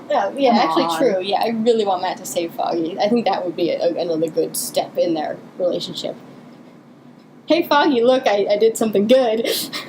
But yeah, so I think Fisk is already going to know, and I think I loved all the little hints of Foggy saying, you know, your lives are getting too close together, and then Karen saying, I'm not going to write that article because anyone who's even relatively smart is going to figure out Matt's Daredevil, which I love because I mean, it's true. Oh, and Jessica figuring it out in 10 seconds. It's like, you know, Luke and Danny are going to figure it out too if I, you know. If you've been in the room. Yeah, if they're in the room with you long enough, they're going to figure it out. Why didn't the hand ninjas, like, realize that? That, like, made me so mad. That was jarring, them not knowing that Matt was Daredevil. That disappointed me. I'm like, come on, man. And particularly Madame Gao. Madame Gao has been in the room with Daredevil a ton, relatively speaking. Yeah. She knows him. She should... She assessed him face to face. Yeah. Maybe she was just keeping it to herself. Oh, that's another power play. I mean, with the hand, this is the other thing with the hand, is that they're all scheming and keeping things from each other. I love it. Me too. But yeah, so I think Matt's story arc was not hugely... I mean, this was not... I mean, he did hugely interesting. Yeah. But I liked what they did with him. Let's talk about sensory stuff real quick. So, the sensory snafu of him not sensing Jessica. We have the big question, and this will tie into Elektra, but we'll get back to it, of him not recognizing Elektra. Which, I mean, it brought back a little bit of the heartbeat detecting hand ninjas question from season 2, which shouldn't be a thing. Not clear. Unless we can definitively say that the hand have some sort of telepathic if it's thing. magic. I mean, there was that moment where Sawande was like, talk to Jessica about Kilgrave. But I don't think that was a mind control. That was just and she has a public identity too. Yeah, that you don't need any magic to trigger Jessica about Kilgrave. You don't need any magic to trigger me about Kilgrave. My God. Yeah. Matt, and also Stick. Neither Matt nor Stick initially recognizing Elektra. And I really like the fact that she does, the only recognizable thing about her is, I mean, obviously her voice, but she doesn't come into the room and say, hey, it's me, and start talking. So that's not a quick and easy way, but that she does smell like Elektra, but only if you're really close. Mm-hmm. Like, I love that her first scene with Stick, when Alexandra has Stick tied up and Elektra comes in and puts the sword to his throat, and he just leans over and sniffs. Wait a minute. Wait a dang minute. On a side note, I love how they put a hood over his head. Yeah, I think Alexandra just didn't want to look at him. It reminded me of Turret from Rogue One. Yeah. What does he say? He's like, I'm blind. Are you kidding me? I'm blind. And also the fact that not only do they not recognize Elektra, that her scent primarily has shifted, that her heartbeat has shifted, if that's, a way of recognizing people in this universe. It occasionally used to be a lot in the comics, not so much anymore, but it seems to be in the show. But the fact that when Matt, particularly, when Stick first encounters her, he says, oh, you have a new friend, but when Matt first encounters her, he says, what is it? Which is terrifying. Yeah. She doesn't even sound like a human. Which... Answer that what's going on with Elektra physiologically there? Which brings up the question: do we want to just talk about Elektra right now? We're on this. Yeah, let's talk about Elektra. Let's go into Elektra. That's just. But let's first go into the Black Sky. Oh yes, okay, it's my moment. Oh wait, pause. Let's do the rest of the sensory stuff real quick. Really good sensory stuff. Matt detecting the elevator behind the wall. Mm-hmm. When they're in the restaurant, Matt tells them to turn off all the lights, and then they turn off all the lights, and he says, "I can still hear neon." I love that. That's pretty great. That's so great. He hears a lot of stuff. The bit in episode 1 where he's multiple times hearing people in distress and struggling with himself about whether or not he should go out to help. Hearing the just through ambient noise, making the strings rattle, hearing the map in the piano. Yeah. I love. Also the reference that Matt plays the piano, which he also can in the comics, which is cool. Yeah, I think that a lot of people might be like, "Oh, well, that's how does he know that?" But that. But if you think about it, does actually make sense. Yeah, because those strings are very sensitive for a reason, and the map would muffle. So, I have no problem with that. I can buy it. Yeah. Also, Matt, I mean, he there's a lot of, the extreme stuff, which, depending on how strict you are about Matt's powers, it might be too extreme, but, him hearing the bomb beeping from down in the hole up in the building. I got it. And, let's see, just a lot of him listening. Oh, there's the great moment where they're getting into the argument about tying Danny up and keeping him at the fight, and where Matt talks about listening to Sawande's heartbeat. And then Danny has the great line, where was his heartbeat when he was coming up behind me? But Matt did a lot of heartbeat reading. I was surprised we didn't get that in the court case scene, but I'm kind of glad we didn't. Yeah. Just focusing on Matt as a lawyer doing lawyer butt. stuff really well. Yeah. The hypersenses, weren't relevant there. It was cool that they weren't. But yeah, so some weird sensory stuff, but mostly some cool stuff. Yeah, it's pretty solid. It was good. Now we can get into Okay, so the Black Sky, it was introduced in season 1, and we were like, what the heck is this? This has nothing to do with the comics. Yeah. Season 2, Elektra's the Black Sky. Okay. We learned that being the Black Sky, first of all, the hand has never activated a Black Sky. A Black Sky is a weapon. The Black Sky needs to be activated and is dormant in people. It's not really clarified, but the fact that it has something to do with Elektra's skills and capacity to kill, and that the idea that it's this instinct that Stick tries to have her control. And so, we're like, okay, Defenders, we're going to find out what the heck this is. Mm-hmm. Did we? Not really. No. However. So, my real question with this whole thing is, so we know a few things about Alexandra. She's really old. She went to Kunlun to get trained. She wanted immortality. She's terrified of death. Mm. And she also had a daughter at one point in her life who she obviously cared for very much and who she never was able to bring back. Mm-hmm. And we also know that she has a very tenuous position as leader of the Hand. Mm-hmm. There have been several assassination attempts, mostly by Madame Gao, it seems. Yeah. Classic. Yeah. The Murakami did a very classy attempt in this show. That was nice. Like monocle and mustache twirling. That was I love that. That was great. Yeah. So her answer to everything that they ask her, why are you waiting? Why are you doing this? Blah, blah, blah, blah, blah, is, it has to be with the Black Sky. Yeah. So... And she's been saying that, presumably, for a long time, because when Stick tells Matt the story of the Chaste and the Hand, he says that at some point, it sounds like early on the Hand encountered stories of this weapon called the Black Sky, and they've been hunting it ever since. Mm-hmm. So she's been saying this for a long time, it seems like. Yep. And, probably they could have gotten away with collapsing that building and getting all those dragon bones. Mm-hmm. But she kind of stalled it with, we need the Black Sky, we need the Black Sky. Mm-hmm. So our kind of question is the black sky real? Or is it just a power play by Alexandra / an attempt for her to have essentially a child again? Yeah.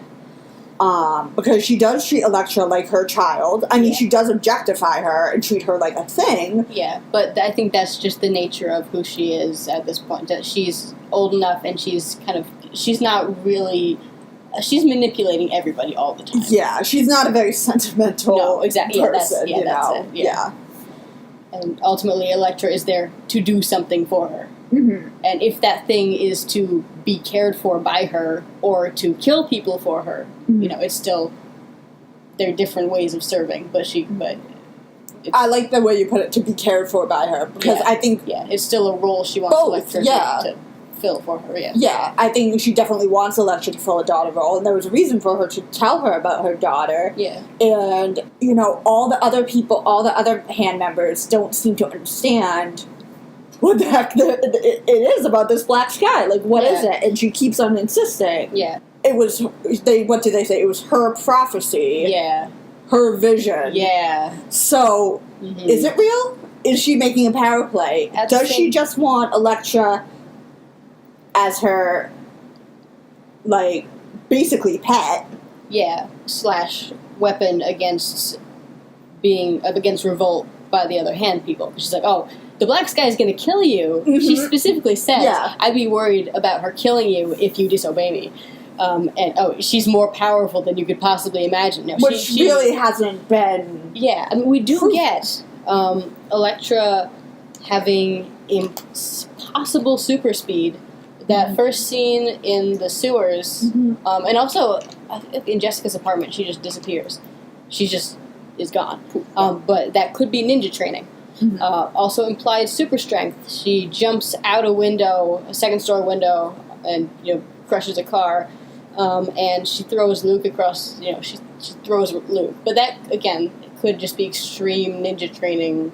Yeah. Plus, possibly one thing I was This was not implied in Iron Fist, but the possibility that when you're brought back from the dead, you attain some degree of strength, which you could argue Harold Meacham was more powerful than he should have been. Then you would think he would have been, considering that he's just a random business person. It makes me laugh to think that Madame Gao was like, okay, what do I do with this? This is real important, guys. I need to bring this guy. I need to bribe this dude. Maybe she just did it for, the laughs. Maybe she did. She would find that really hilarious, too. Oh, yeah. She'd be like, oh my god, this is so funny. You got your black sky. I got this dude. this whack job. Yeah. Yeah. Oh, man. But yeah, so that's a question. I legitimately, I've convinced myself that the black sky is not an actual thing, and that Mal was right all along. Yeah. It's not an actual thing, it's just a power play. Yeah, and the idea's been around so long that the Hand all believe it, the Chased all believe it. Stick's not a dumb guy, and he's genuinely convinced that the black sky is a real threat. Mm-hmm. But Alexandra's smart, and and she's very old, and she's been planting this seed for a long time. So I think, and that's, I really, because that would be such a cool twist on the whole idea if this was just something she made up. I think it is. Yeah. I truly am convinced that it is. Nothing else makes sense to me. But I think we have enough evidence to say that she made it all up. Yeah. I think that we have a decent amount of information. Oh yeah, I agree for sure. So so that's whether or not they intended that as to be the actual case, that's what I'm rolling with. Intent, death of the author. Mm-hmm. That's what it comes down to. We take what we will from it, and that does make a lot of sense. And so, regardless of that, Elektra also believes that she's the Black Sky because that's the identity she's given when she is reborn. She doesn't remember anything initially. Yeah. So let's talk a bit about Elektra's arc. And by a bit, I mean probably a lot. Yeah. First of all, Elodie Yung is amazing. She was really great in this. She acted the hell out of this role. I really like, just starting from the very beginning, the first bit, we have the flashback, a few months earlier to her resurrection. Mm-hmm. And again, really cool cinematography of the bloody hand coming out of the coffin. It, what does it remind? It reminds me of, it obviously reminds me of something coming out of the grave. Yeah, it was zombie. But, a zombie movie. But, yeah. But, yeah, it's just, and, oh, sorry, are you pondering? I lost my train of thought. Okay. Zombies got you distracted. They're so scary. When she comes out of the coffin, covered in blood and screaming, it's clearly meant to resemble a birth. Mm-hmm. It's really cool. And it's really creepy. It's really creepy. It's really disturbing. And she just is so genuine about it and so terrified. Really good acting, yeah. And so, setting Alexandra up as this kind of visually, this parental figure who holds her and calms her down.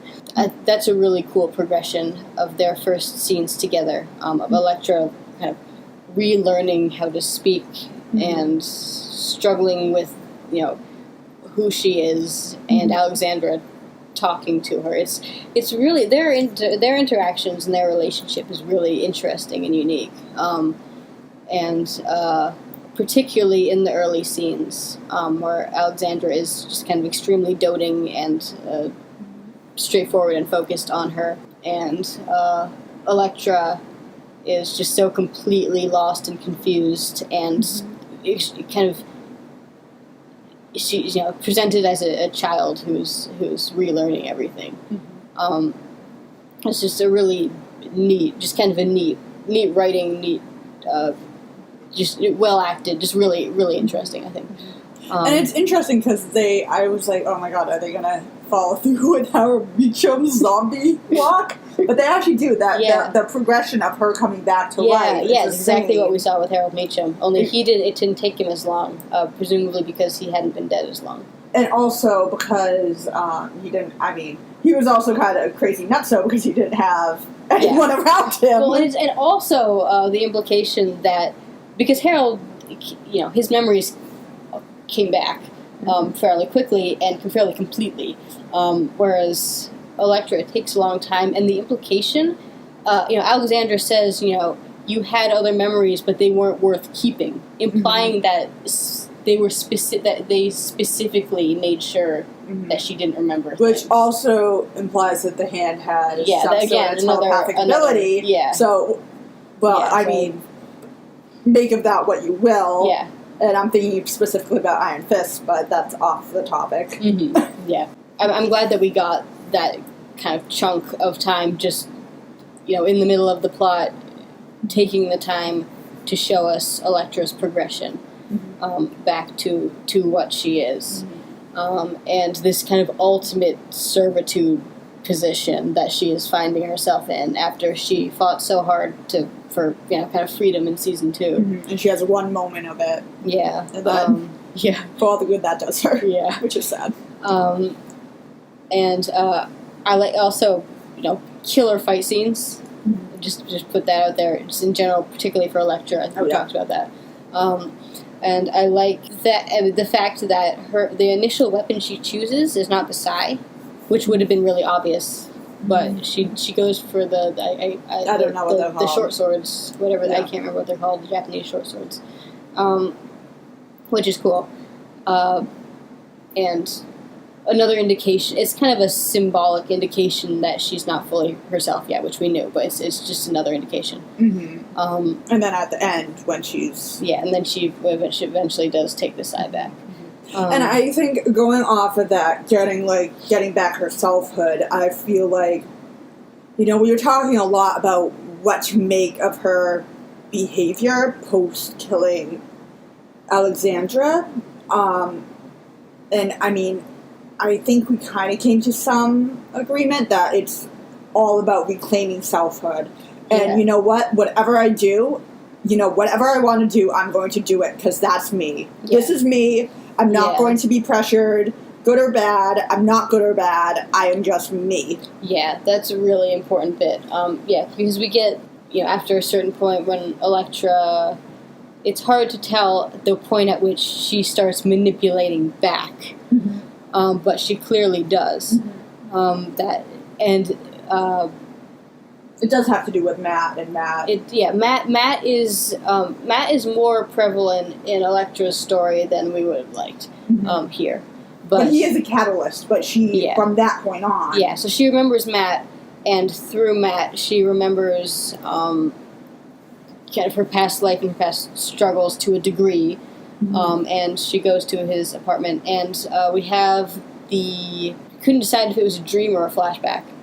I think it's a dream. Yeah, I'm wondering if it's a dream synthesized from an actual experience that they had in college, but obviously kind of adapted and altered. And her journey, Elektra, it's very difficult to read. You have to look closely at what she's doing. It could have been clearer, but yeah, it really is her slowly regaining power, which has been an Elektra theme throughout in these shows. And I would love to get past it, but it's really cool to watch it happen. Because as the Hand are kind of manipulating each other, she's treated as a weapon the entire time, and she is trying to find her way back out of that.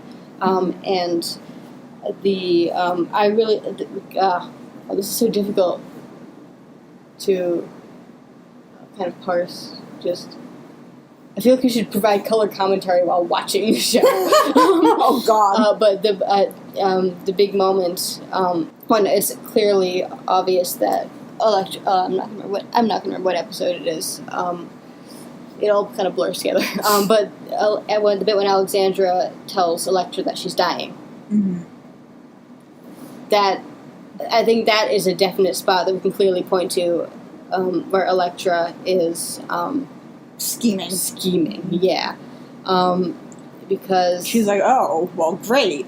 Yeah, because up until that point, Alexandra finds her in the graveyard, and Elektra she behaves as though she is still loyal to Alexandra. But once she finds out that Alexandra is dying, she goes for it. Because I think it's later the same episode or the next episode where I think it's later the same episode where she kills Alexandra. So it does seem to be Elektra at this really raw point trying to re-find herself and thus regain power no matter what. And once she regains power, she's like, I'm in control now, which I really appreciate, but then she seems to not know what to do with it afterward. Yeah. I mean, I think she's giving into even, she has no, even, small, things like stabbing someone is not okay. She's like, well, you know what? I want to stab him, so I'm going to stab him. Yeah. Because she, if you even think beyond Alexandra, even as a kid, she was being controlled by Styx. So this is the first time, truly, in her life, besides the rooftop with Matt, for 5 minutes, that she's been free. So she's like, yeah, you know what? Yeah, it's taking back her control, finally, no matter what, and saying, you know what, I control the Hand now, and also getting caught up in the horror of death, which I actually wrote a post about this. I didn't think they'd address the fact that she's freaking died, and that's traumatic, and they did. And I love that element, just with the Hand in general, of death is terrifying, and I don't want to do it again.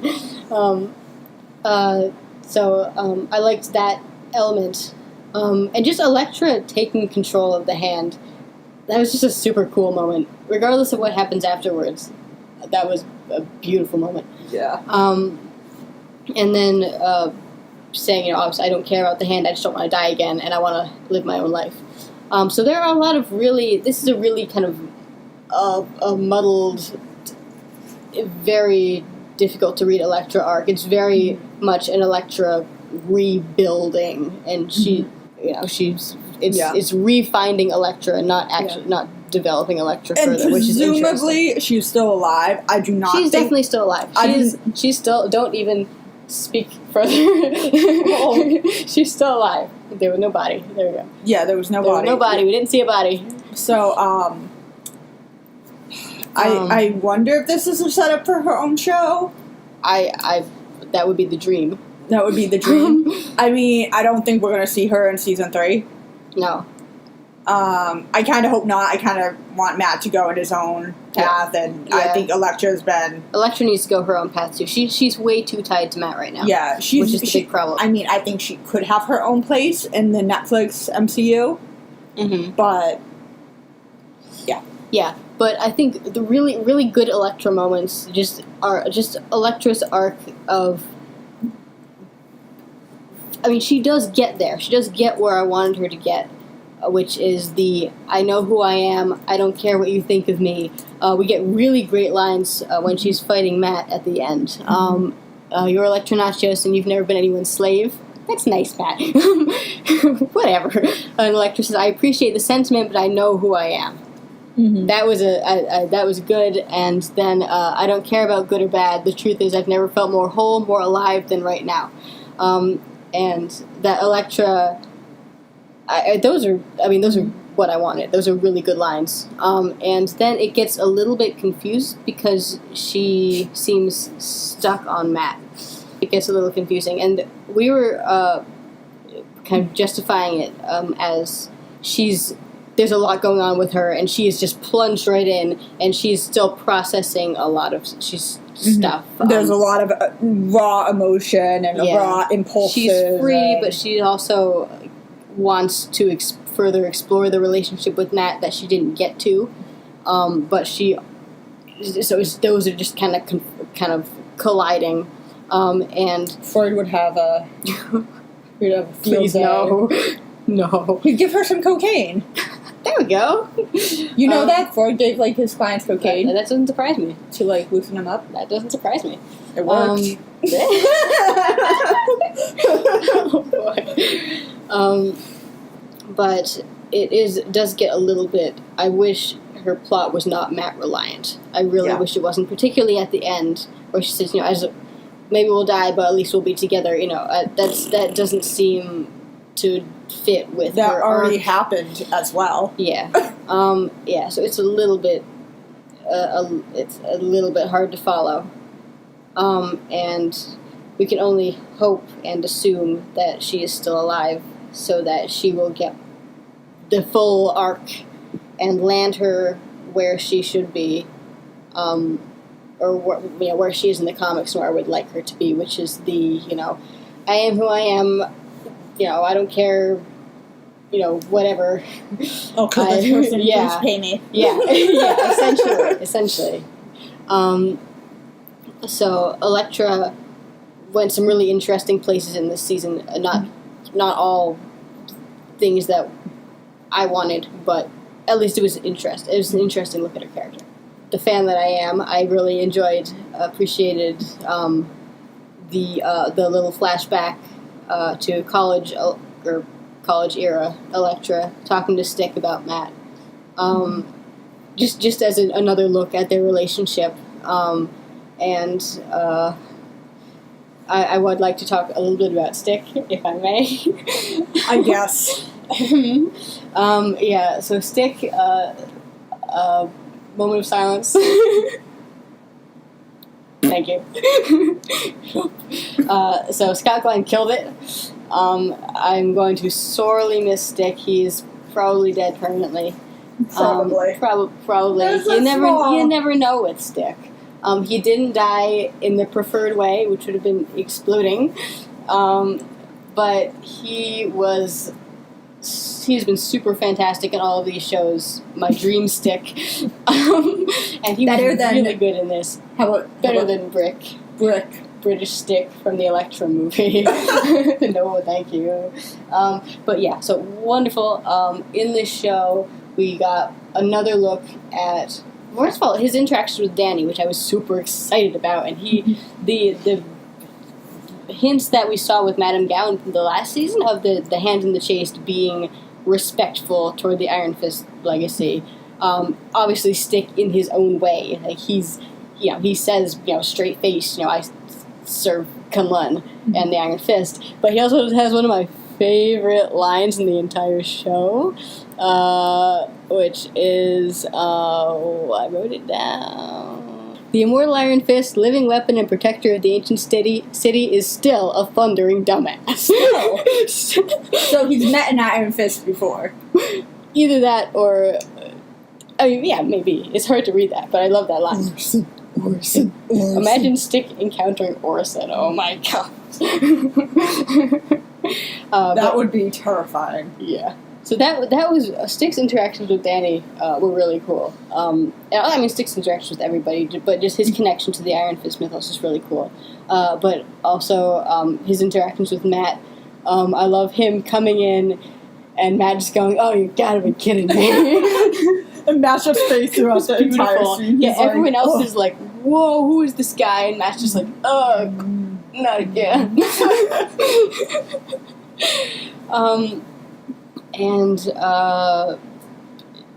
He again talking about Stick being surprisingly emotionally attached to both Matt and Elektra. He talks about, we get a little bit of Stick backstory when he's talking to Luke about the fact that when he was a kid, or when he was young, pre-chased, he was in jail. Okay, so... but we don't, I would take that at face value. He could have just been telling a story to get Luke interested. But I'm willing to believe that just because we have no Stick backstory anywhere. But where he talks about the fact that the Chased and Matt and Elektra are the only family he's ever had, which is wild. Mm-hmm. Again, just being the way he talks, I just love his interactions with Matt. I'm really attached to their relationship, and of him kind of taking Matt off to the side and talking to him about Elektra and telling him not to get hung up on Elektra because this is not Elektra. The really interesting bit where he's but he's essentially implying that he's trying to rebuild the Chased with these guys, and he talks to Matt about his potential, or him telling Danny that Matt's one of the most talented naturally talented fighters he's ever encountered, which is wild, and telling Matt that the Iron Fist can't lead him like you can. Which is either a manipulation tactic or an actual compliment. But in any case, Stick was so great. He chopping off his own hands in order to escape from Alexandra, his banter with Alexandra, his banter with everybody. The implication that he has at one point been in Alexandra. Yeah. He was just so good. I just blanket statement. Stick was a MVP in the show. I'm gonna miss him terribly. I cried. Rest in pieces. Yeah. Wow. Okay. We gotta move on. Okay. Let's move on to Jessica. Wait, did we get all of Matt's side supporting characters? I think. Yes. I think we did. Yes. Okay. Let's move on to Jessica. So Jessica, again, one of the real fish out of water. Fish in the jailhouse. You're like, what is that? What is that supposed to mean? Yeah, so one of the episodes is called Fish in the Jailhouse, and it's a reference to a, who wrote it? Tom Waits. Tom Waits' song. In case anyone was wondering, we looked that up. It's a good song. It's very hardcore. Very hardcore. But yeah, so Jessica is one of the real out of place, possibly the most out of place character in this show.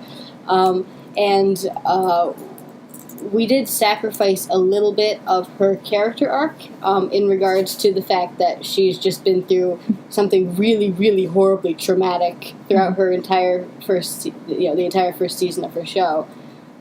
It doesn't really come up, though we get the great bit of Sowande bringing up Kilgrave and her almost murdering him. As she should. Yeah. So it does come up a little bit. And the nice moment that you pointed out, where Jaren shows up randomly when she's researching the company money transfers. Companies, yeah. And she's really weirded out by the fact that Jaren knew where she was and has been following her. Mm-hmm. That she's paranoid about that stuff still. Mm-hmm.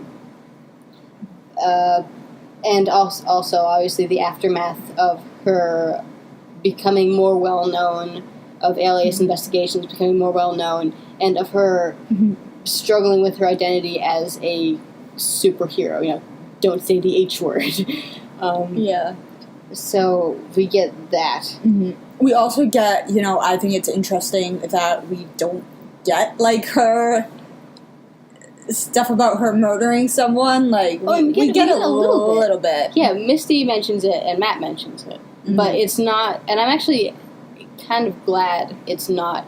I was worried that Matt was going to have a real issue. Yeah, because I don't think Matt would actually, would actually have an issue with it. Yeah, I mean, he'd probably be disturbed by it, but I think he'd be disturbed by that entire situation and be like, okay, yeah, that's valid. Yeah. So that didn't. I was surprised it didn't come up more in terms of Misty, but again, Jaren, nailed that case. Yeah. In saying it was mind control anyway. So yeah, we didn't get as much of the kind of emotional fallout as you would expect, but again, the limited time. And I'm sure we're going to get plenty of that in Jessica Jones Season 2. Oh, yeah. Ready for some more nightmares? Oh, yeah. Bring it. And we've talked a little bit about her really nice interactions with Matt, and the fact that they're similar characters, and that the show kind of plays on that. And also, I really like, I mean, this was obvious, but the way they did it really well is bringing every character in through a channel that made sense for them. So Jessica gets involved through her case. And just a side note, I really like Lexi. She was a perfect character to play off of Jessica, just to be not impressed by Jessica and be like, wow, you're a mess. Screw you. Oh my god. And I was convinced she was Hand for most of the time, but no, she was just an ornery teenager, and I appreciate that. But yeah, sending Jessica in through this case that she's doing, and also the fact that, I mean, as we already knew, she's not happy with this team up at all. She's weirded out by everything. I like, even at the end, in the very last episode, she says, I just want to be done with this and go back home to my life. I mean, I want this to be over with as soon as possible. And I really appreciate the fact that they have their team bonding meal in the restaurant, which I love. I love that whole scene. But the fact that she walks out. Oh, the Stick, we get the battle of wills between Jessica and Stick, which is amazing. Stick ordering her around, and that being it. Nope. Yep. And that's also another triggering thing for Jessica. Someone telling her what to do. Sit down, shut up. Nope. Nope. Yeah. And I'm thinking about Kilgrave, and it's like, no. But yeah, the fact that she leaves, because it would have felt, that felt right. It would have felt wrong for her to make it easy and stick around. Or take it. Yeah, or just take it, yeah. The fact that she just, okay, I'm done, bye, and just leaves. And then she freaking comes back and throws a car at Elektra. Wow. What did I say? Amazing. I can't believe Jessica Jones hit Elektra with a car. Quote. Direct quote. But yeah, and that she really sticks to her own path, to use a Danny term, for as long as possible, before realizing that she has to be involved. It was really nice. Some side notes: her files are more organized than the entire rest of her life. Her computer files. Yeah, those were well-organized files. Yeah. I was, looking at her files, and I'm like, oh my god, she has, the case, and then she has, the certain... Yeah, my god. That's where all her organization skills and mental focus goes. And the rest of it's right out the window. I'm looking at my files right now, and I'm like, oh my god. It's awful. Yeah, so that's a neat little character detail. And it makes sense, because she's a very good PI, regardless of anything else. She's really good at her job. And being a PI requires a certain amount of organization, no matter how naturally talented and astute you are. But I was really impressed with those computer files. I was like, oh man, organize my computer. Yeah. I love when everything's all organized. Yeah. But I'm not very good at reaching that point. So, Jessica, I will pay you $1. organize my computer stuff. Yeah. So Jessica, and I just, I'm trying to think about, again, everyone, all the characters have this kind of one thing that they stick to that keeps them there. Jessica, for Jessica, it's, at the end she says, I just want to close this case.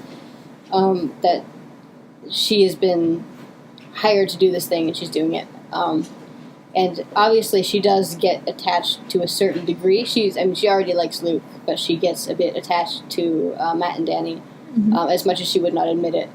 But yeah, she really just wants to finish the case, stop people from getting hurt. Again, she would not admit that either, but obviously that's another key Jessica component, is that when it comes down to it, she will save people if she can.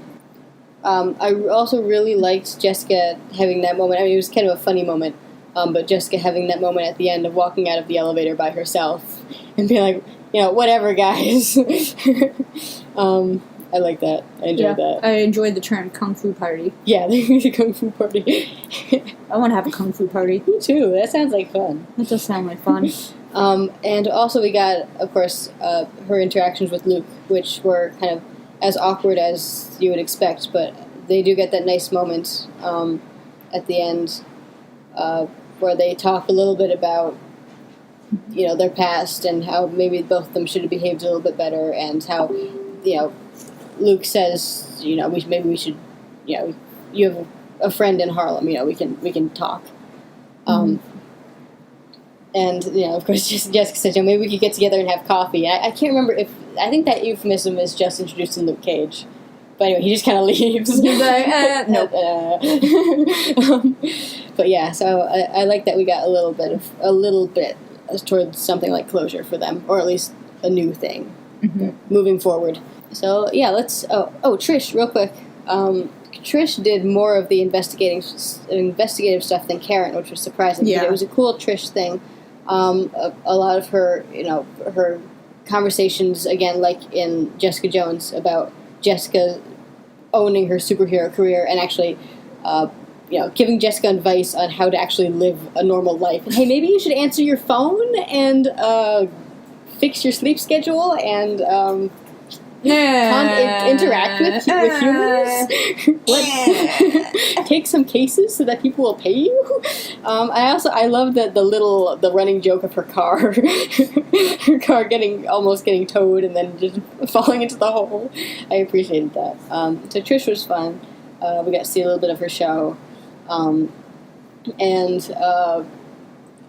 always enjoy Trish. That one fight where Jessica is trying to get her out of the restaurant, and then Matt shows up. I was really disappointed Trish didn't get into that fight. Me too. I was like, Trish, what are you doing? Like, Papa Red. Papa Red. Yes. But yeah, so she was a little damselly too, actually, on that subject. Yeah, it was kind of anticlimactic. I'm like, why? Yeah, I wanted a Hellcat origin bit, but yeah, that's going to happen in Jessica Jones season 2. Yeah. So Trish Conway. Also, Malcolm was priceless. I love Malcolm. He just the fact that he still just walks into Jessica's apartment on his own randomly and hangs out there is great. Mm-hmm. He's such a good guy too. He is. Yeah. He's just like yeah. And the bit where he's what the architect holds him hostage was a really good bit. Yeah. Just speaking to again just how much Jessica actually really cares about the people in her life, as much as she doesn't always show it. All right, let's move on to Luke. Luke! Yay! So, as we figured, Luke gets out of prison in his first scene. Yeah, goodbye. Bye. Enough of that. I mean, they had the file. They had the file with all the evidence. And plot-wise, they're not going to show us Luke hanging out in prison for an episode. We got to get him out of there. Maybe Kronk. I mean, I did it! I did it! Eventually, it was going to happen. Frank. Okay. So, for context, because we're going to keep it in here. Okay. We have been calling Frank Castle Kronk Frassel for about 5 million years. 5 million years, and we have been always saying that one day we're going to slip up, and it's going to come out. Yeah. There we go. Okay. Frank Frassel. Frank Frassel. Frank. I would watch a show of Frank hanging out in jail. Yeah. Because that would be exciting. Yeah. Well, we got that. I mean, we did. But more of it. More. Yeah, yeah. That was very exciting. Frank in jail. Frank in the jailhouse.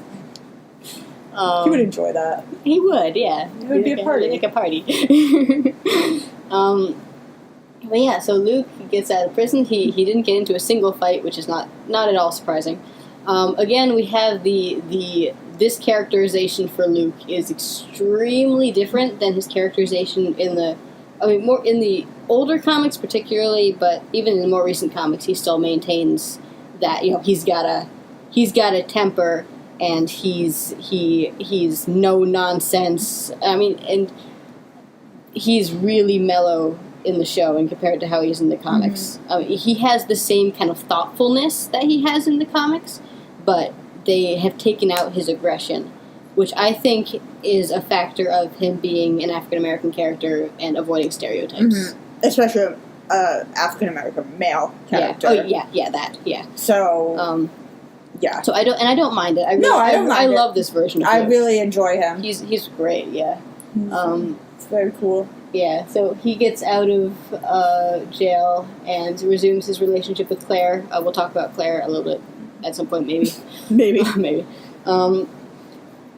And again, his main plot thread is protecting Harlem, which makes sense. And it's nice how they tie it in. Again, surprisingly, they didn't bring Daryl in, but we got Candace's poor mother. We brought back that poor family from Luke Cage season 1, and of Luke getting involved in the Harlem community and these kids who are getting pulled into doing this really horrible stuff to make some money, and just kind of, again, just a nice little mini Luke arc emphasizing his rootedness in the community. Mm-hmm. And we get that great bit of him walking around with Misty and people recognizing him on the street, which is that's a very we can relate to those people. Yeah. Hey, Luke. Luke. But yes, that was really nice and kind of keeping him really grounded and street level and concerned. He says, I'm concerned about one, Harlem and this one family. As opposed to when he has that conversation about Danny, where Danny's talking about the bigger picture, and Luke's like, no, this kid. Mm-hmm. I'm caring for this kid. So that was really nice. I think, again, Luke as the other really non-ninja-related character, feeling very out of place, but in a really interesting way. I like that he has his conversation with Stick. I think it's really cool that just the idea of him talking to Stick. Yeah. And then Stick drugs him. As you do. Yeah. But yeah, and then that brings up just seeing Luke in this show with really highly trained fighters. Where in Luke Cage, he's mostly dealing with kind of brawlers. But, I mean, Diamondback has boxing knowledge, but the ninja stuff is a different level. Mm-hmm. And so seeing how these people react to Luke. I love when he's fighting Sawande in the restaurant, and Sawande just goes for all the nerve jabs. Mm-hmm. That was really cool. And Stick drugging him. And I was hoping that Elektra was going to do that, because there's a great fight between Luke and Shanza being Skrull Elektra, but essentially she's Elektra, in New Avengers, where they fight, and Elektra tries to stab him. Nope, that doesn't work. She tries to set him on fire. Nope, that doesn't work. She goes for his eyes. She creatively addresses that. And I like that we got a bit of that in the show. I was surprised we didn't get it with Elektra, but it was cool to get it in general. And this could be our segue to. We could talk about Luke and Danny, and then we could segue to Danny. We could. Wait, is there anything you want to say about just Luke? I think he gives really good hugs. He does give really good hugs. I would like a Luke hug. Mm-hmm. And I think he of all of the characters is in the most stable place throughout the whole thing. He's out of prison. We get all the conversations about how he's going to be making money. You know, Claire says, I don't know. what are you going to do? And, who said, is it, I can't remember who says it. Maybe it's Claire again. I think it's Claire. Is the NYPD going to pay you for doing their No, job? that's Misty. Oh, is it Misty? Oh, right. Is it Misty? No, wait. Who is it? No, wait. It's Claire. It's Claire. It's Claire. Yeah, that's Claire. what I Because can't Misty remember. wouldn't say that. No, yeah. She'd be like, hell no. But yeah, so the hints of possible hero for hire situation, which, regardless of Luke's, don't pay me, I'm serving you out of the goodness of my own heart. You know, morally, whatever, he needs to make a living somehow, and that would be an obvious way for him to do it. So hinting at that. Again, he ends the show pretty much where he started it, but with a few more friends. Which is good. Which is great, yeah. But yeah, he was already pretty sure in his conviction as a hero. You know, he went through that in Luke Cage, so he's... his arc didn't go many places, but it was cool to see him just he's always fun. I love Luke, and the stuff he's great. Good Luke writing, a really fun look at integration of Luke into this really wild story, which was good.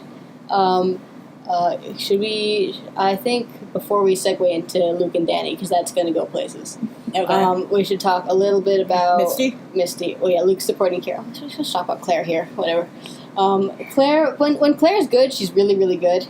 When Claire's not good, she's really, really not good. She was really kind of mediocre in the show. I wish she shouldn't have been there. I mean, Why is she in the building with bombs? Why was she here? That was mainly my question most of the time she was around. She didn't do her main thing, which is heal people. She takes care of Colleen that one time, and she props Misty up. But she doesn't actually... and I feel like there's some other health advice she gives at some point. But she doesn't do her main thing, which is healing people, which we figured this would be the big climactic heal in this show, and it really wasn't. And she was mostly just there, to dispense fortune cookies. Fortune cookie Claire. Yeah, she was, you're important. You're also important. I believe in you. I know this person, and this is what, this is very, she was just very kind of philosophical, and a lot of her conversation seems forced, and as we said, she said her usual thing with Matt is horribly mis-explaining his powers, and she didn't do that. Which we were very happy about. But she was just not, I would have been okay if she had not been in the show. She was just another side character, a less interesting side character. Yeah, I mean, I really loved her in Daredevil season 1. Yeah, and from that point on, it just kind of went downhill. I like her. She's had really good scenes in all of the shows, but she's just, and she has gone through some really interesting character development. I loved her character development in Iron Fist. That kind of, I need to, maybe I can fight back a little bit, and I need to be proactive about this. Stuff. As well as the highlighting of her, Madame Gao saying, well, you that whole really scene. Want to be a superhero, but you can't be, so this is what you do. Yeah, I love that scene. But, yeah, she was... apparently she's not going to be in The Punisher, I heard, and I'm good with that, yeah. I'm fine with that. I'd be okay. She needs to either do a night nurse thing or find something else, because she's becoming overused. Yep, she is, and she should, she should have not that much screen time. Yeah. She doesn't need that much screen time. She really didn't have much screen time in this, and the screen time she did have was not memorable. But yeah, so Claire, Misty, though, on the other hand, Misty, our MVP. Yes. She was great. And wait, is Stick our MVP or is Misty our MVP? Our other MVP. Stick and Misty, our two MVPs. Okay. And Danny. Stick, Misty, and Danny. Danny was pretty awesome in this. Okay. Let's see. And the entire hand. I don't know. I think that you can't have that many MVPs. I don't think too many MVPs. I think that's too many MVPs. Well, Misty was wonderful regardless. I love Misty, and she was again a character. She didn't have that much screen time, and she was mostly out of the loop. But that was actually really, I found that really effective because it made sense. She's still, trying to work within the confines of the system, and she spends the whole time going, "What's going on? Someone tell me something." She's trying to do her, If you want to say, if something you could have done with Claire. Yeah. Hey. But then Misty wouldn't have done it, and I would rather have true. Misty. Yeah. Misty's cooler. I love Misty. But yeah, so she spends the whole time getting dragged into this horrible situation without actually being involved, which is it's a really stressful situation to put her in. And so she's just kind of there along the sides going, "Hey guys, what's happening? That seems illegal. What are you doing?" And reacting to situations and trying her best to stay on top of the situation without actually knowing what's going on. And in the end, saying, "Okay, I trust Luke and whoever his new buddies are enough that I'm going to put my job on the line, even though I don't know what's going on." That's a really cool Misty moment. Yeah. I love her trying to open the doorknob, and we're both like, you know what would make this easier? Yeah, the irony of the situation. She has to open the door to get the cool robot arm, but she needs the cool robot arm to open the door. Yeah, damn it. Can a girl's arm just be chopped off? Yeah, Come on. But yeah, so Misty, I thought it was really cool. But yeah, and obviously, yeah, for her interactions with Colleen, which were great. Daughters of the Dragon. Yay! Woo! I love how she's like, "Why do you have a katana?" That's weird. Oh, Misty, where's the chick with the sword? Your life is about to get a lot weirder. Yeah. What do we say when she goes into the building? Welcome to the rest of your life. It's true. Yeah. But yeah, her interactions with Colleen, she was in the same room with Danny for a minute. Whoa! Oh my god! It's the little things that count for us. Yeah, they shared the same airspace. That's all I require right now. And they talked about each other. And Danny's gonna get her a cool robot arm. Aww. I always love that conversation. Danny has connections here. Connections? He owns it. But yeah, so Misty was a lot of fun, and Misty, bursting in at the last minute and shooting the guy. Single tear. Yeah, saving Colleen's bacon, and then Colleen saving her. And after teasing the hell out of us for the entirety of Luke Cage. Oh, that was awful. I mean, it was really good. I appreciate the fact that they teased us and then went, haha, no. She lost her arm. Yay. Yay! So we got her origin story, and her. I love her scene with Colleen at the end, not just because of the Danny line, but also because that's very reminiscent of Misty and Colleen's early scenes, the flashbacks to the beginning of their relationship in Deadly Hands of Kung Fu, and also Misty's arc in her early appearances in Iron Fist Volume 1 and Power Man and Iron Fist, where she's still struggling emotionally with having lost her arm, and where she says in the show, "I feel not quite whole." That's a very early Misty line. That's very much her attitude in the comics. I've lost something, and I feel weird about it. Yeah, and she feels like she feels incomplete, and she feels inadequate. And she's not going to be able to, she knows she's not going to be able to go back to the same job she had. Which kills me, because she says, it's I'm okay, it's the job. And we all know that she's not going to have that job anymore. Really. She could if they knew about her cool robot arm. Yeah. But we don't want her to have that job anymore. No, and that's the big thing in the comics, is that they don't fire her. They put her on desk duty, but they don't fire her. She quits. She says, "I can't do this if I'm not out in the field," which is, I think, an important Misty moment. So, it'll be cool when she next shows up in Luke Cage to see how she's dealing with that and where she goes from here. But yeah, really solid Misty stuff. We are now moving on to Danny. Danny! Who was phenomenal. I love his haircut.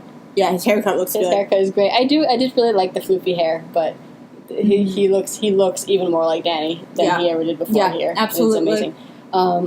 Really, I mean, this felt like Iron Fist season 1.5, and it was awesome. Yeah. Because the idea of waiting a year for Iron Fist season 2 is painful.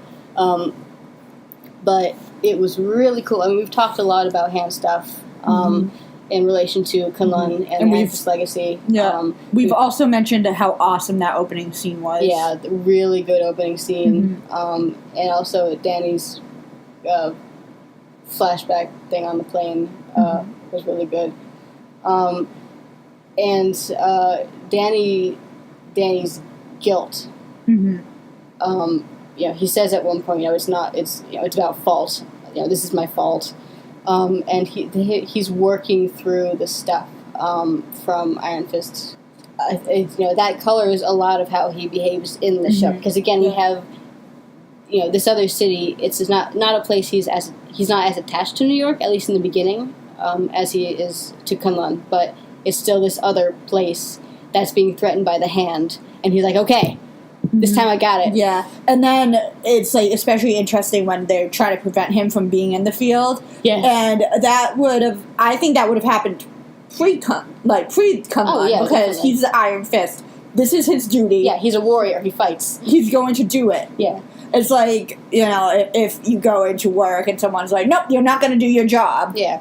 You're going to be like, well, what the hell? Yeah, and also Danny's previous, also in that scene, just him making really valid points, saying the Hand is intentionally splitting us up, and they don't want me to fight because they know I can beat them, which is a really valid point.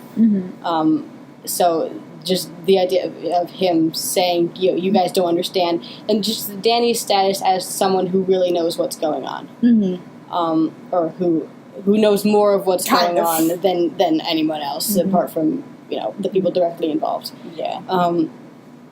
So I really liked the kind of progression where he's really owning his Iron Fist identity in this show, which is obviously is a good step forward for him. It's a really cool character moment. And it just makes him a really kind of strong, stable character in this really wild, chaotic situation. Yeah.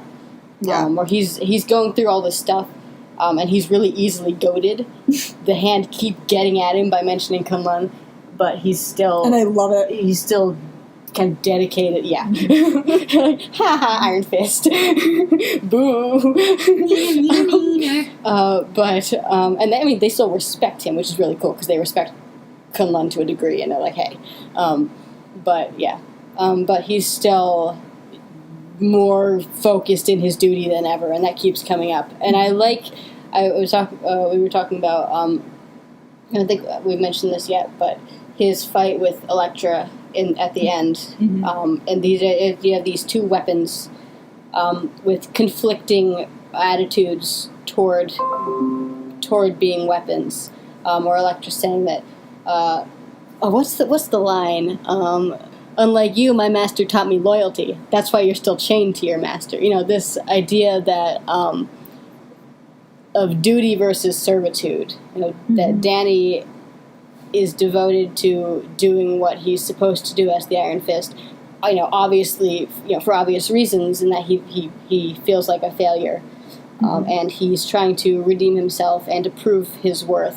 Again, the big theme, I earned this, and I'm doing this, versus Elektra, who has only had negative experiences with being a weapon, and is trying to break free. So I love that contrast between them. That's really, really interesting. And of course, the other Iron Fist theme of Danny looking for a family, which Colleen brings up for the people who haven't watched the other shows. The little. Yeah, I think Danny's still looking for a family, which, we knew in Iron Fist, but it's a good to be a reminder. And, he is. He's looking for a family. He's looking for a team. And that's part of the... we'll get into Colleen, but she feels she's really untrustworthy of all these new people, and she says to Danny, hey, maybe we should team up with the Chaste. You know, she's willing to have a team there, but when it actually happens, she's really nervous about it. Yeah, which for a variety of reasons, I think. But can we just mention that shot with him in the dragon fossil? Damn good. Yes. You're looking up to the sky. Yes. As if you're like, thank you. Thank you. Thank you. Wow. Yeah, we were joking. No one's gonna make fun of Danny's dragon story ever again. It's true, though. It's true. They will not. They won't. Look, guys. Dragon. I love that. I love that so much. But yeah, it's should we just go right in to Luke and Danny stuff? Yeah, Luke okay, and Danny. we're doing it, yeah. So they know what the fans want, and the fans want Power Man and Iron Fist. Yes. And they delivered beautifully. Thank you. Thank you. Yeah. So. Stop giggling! I'm so happy. Are you crying? No. Okay. No, you're not. I'm just you're no, close. I'm giddy. No. Okay. Anyway.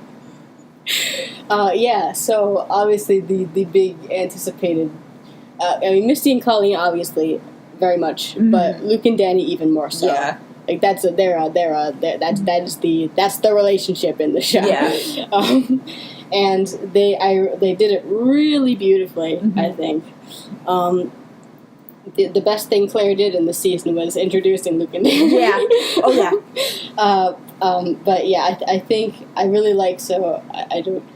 We can't go scene by scene on this. Yeah. But No. I'm going to we'll talk about their initial fight scene. So their initial fight scene in the comics is freaking legendary. It's amazing. It's also really hilarious. It's really funny and it's really good.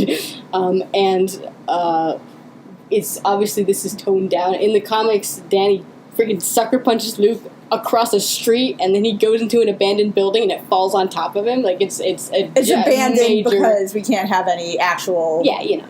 Yeah. But it's this, and you get this great reaction shot from Shades and Comanche, who are in a car outside. Luke just goes flying past them. It's beautiful. Anyway, it's a really, really a giant scale fight, and obviously budget wise, they couldn't do that here. And also, grounded. Yes, in general, they couldn't do that here. But Luke and Danny's initial fight here is also really good. The motivation is really good. Neither, they both have valid reasons for trying to get the other out of there. Yeah. And it's really great because obviously their fighting style is so completely different. Luke is, it's unstoppable force meets immovable object, essentially. Yeah, and Danny trying to figure out how to, again, as you said with that electric scene, okay, this doesn't work. Okay, this doesn't work. Okay, this will work. Yeah, it's great. And Luke's like, you want to fight me? Okay.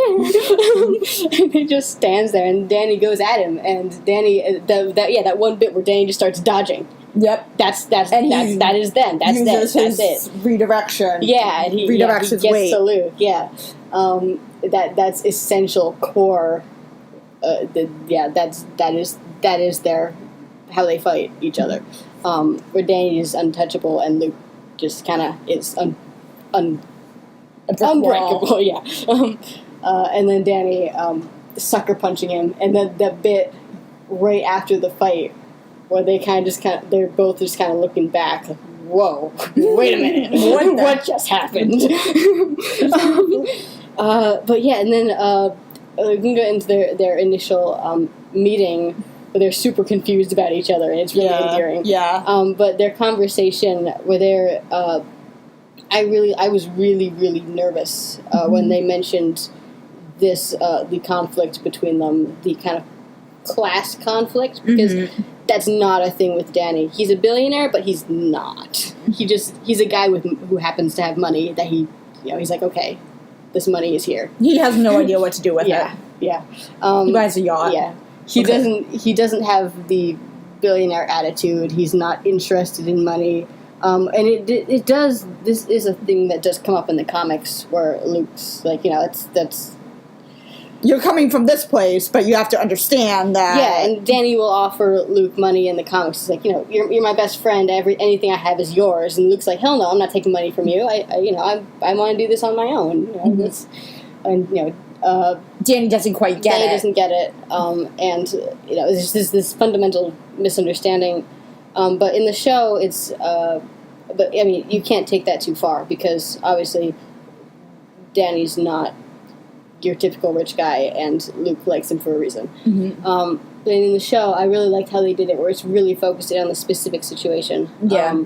And they both have valid points, and they both fundamentally don't understand each other. Yeah, or the situation. Or the They don't really know what's going on. One has one half of the story, and the other exactly has the other half. It works out really well because neither of them is right and neither of them is wrong, and it's just really well executed. And I like the fact that neither of them, they're annoyed that they're fighting, but they also both get that they don't. Okay, this guy doesn't get it, and that's whatever. And they kind of move on. Yeah, and that Danny synthesizes what Luke said. And acts on it. Yeah, and he's like, okay, well, this guy has a valid point. I'm going to take his word. Yeah, which is fundamental Danny also. That he will. Yeah, he'll take your word. He's not going to take offense. Yeah, he's going to be like, okay, yeah. Maybe let's try different, and then he gets up. Yeah, and I love that. A warrior uses all the tools at his disposal, and Colleen's just like, but Danny, you're not a businessman. I also love the Danny line. I wore a tie. Look, I even wore a tie. And so there's the Secret Love one shot. He does not own a tie. Yeah. He has to borrow one from Luke. Did you know my husband doesn't own a tie? Doesn't he own a company? He's like, yes. Danny. One would think Misty would start buying him ties. You would think, but Misty's not going to buy him nothing. Yeah, well, she doesn't care. Whatever. But also before the little interactions between them where they grudgingly start liking each other. Mm-hmm. I'm doing a post. There's the bit particularly in the restaurant scene, mm-hmm. They'll just kind of awkwardly smile at each other like, wow, gosh, I'm liking this guy against my will. I don't want to like him, but I like him. Damn it. He's really cool. Inconvenient friendship. Yeah. I love the when Danny's tied up and Luke's just giving him company. The best, yeah. And what does Danny say? He says something about the dragon. Yeah. Luke say, was this? The whole conversation, or Luke saying, I don't get this mystic stuff. I don't. That's and Danny's kind of it's just a different way of looking at things. Mm-hmm. And they get into this whole conversation. Danny starts on. I love that it's a recurring theme that Danny tries to tell people his origin story, and Luke's like, oh, and then Danny looks really sad, and Luke's like, okay, Daddy, you can tell me your story. Your dragon story. Go ahead, I'm sorry. Tell me the dragon story. Yeah. Okay. And then they start and he's like, yes! Yeah, Daddy's so happy. Another bit I like, they went for most of the stuff in Iron Fist, which was awesome, but they didn't go for the sticking the hands in the heart, and they added that here. But yeah, I plunged my fist into his molten heart. Isn't that like a direct quote? Yeah. Yeah. Yeah. It looks like, wow, that must have hurt. Yeah, he's humoring Danny. Yeah, he is, but it's a nice gesture. I really like that. Yeah. And they start genuinely bonding. And trading battle stories with the rocket launcher. I love that. And Jessica shooting him in the head. And he's like, I'd rather face a dragon than Jessica Jones any day. Yeah. And then they both that was such bond. A good line. Yeah. And they're best friends forever. Yeah. I don't think they're at that point yet. No, but there's a solid foundation there. They enjoy each other's company to a certain degree. I love Luke waking up. He's been knocked unconscious, and he wakes up in the precinct, and Colleen and Claire are like, how are you? And he's like, where's Danny? Typical. Yeah. As well as the Chinese food thing. Yeah, they run out and Danny's like, where's Luke? It's like, yeah, I appreciated that. Yeah. But yeah, really, really, really good. And the bit, obviously the bit in the circle where they're fighting together. They fight together so well. Yeah, with him. They have that. They do their pose. I love the pose. I died. You did. I did. I died and came back to life. It was a dragon. It was a dragon, yeah. Gotta love them dragons. Yeah. They didn't do the fistball special, but we can hope in the future. We can dream. We can dream. Let's Sigh. see. Sigh. Fistball special. In case anyone doesn't know what the fistball special is. Yeah, the fistball special is a move they use all the time in the comics where Luke just picks Danny up and throws him. It's beautiful. It's great. There's this one bit in particular where he doesn't even throw him, he just tosses him over his shoulder. It's like, fist, do it. Do the thing. But yeah, so massive kudos to everyone involved, particularly Mike Coulter and Finn Jones for teasing the heck out of this relationship for the entire press time frame. Yeah. I mean, I wish we had more. We're gonna get more. We're gonna get more. We're gonna get so much more. We're gonna get so much more. Are you gonna jinx it? It's gonna happen. No, I don't think I could jinx it. It's gonna happen. Okay. Have faith, dude. It's gonna happen. Have faith. Believe. Okay. Their paths are aligned now. They have no choice. They have no choice. They have no choice. Be friends. Yeah. Yeah, I liked Claire and Colleen just like, bond. We're gonna leave you two here. Be friends now. The fans demand it. We're locking you in this room together. That is an audience stand-in for sure. Yeah. Oh yeah. We are locking you here until you're friends. I'm so grateful for it. Oh boy. I think blanket statement. Danny was super cool. Yeah. I did love Business Danny. I always love business. Charts. Dividends.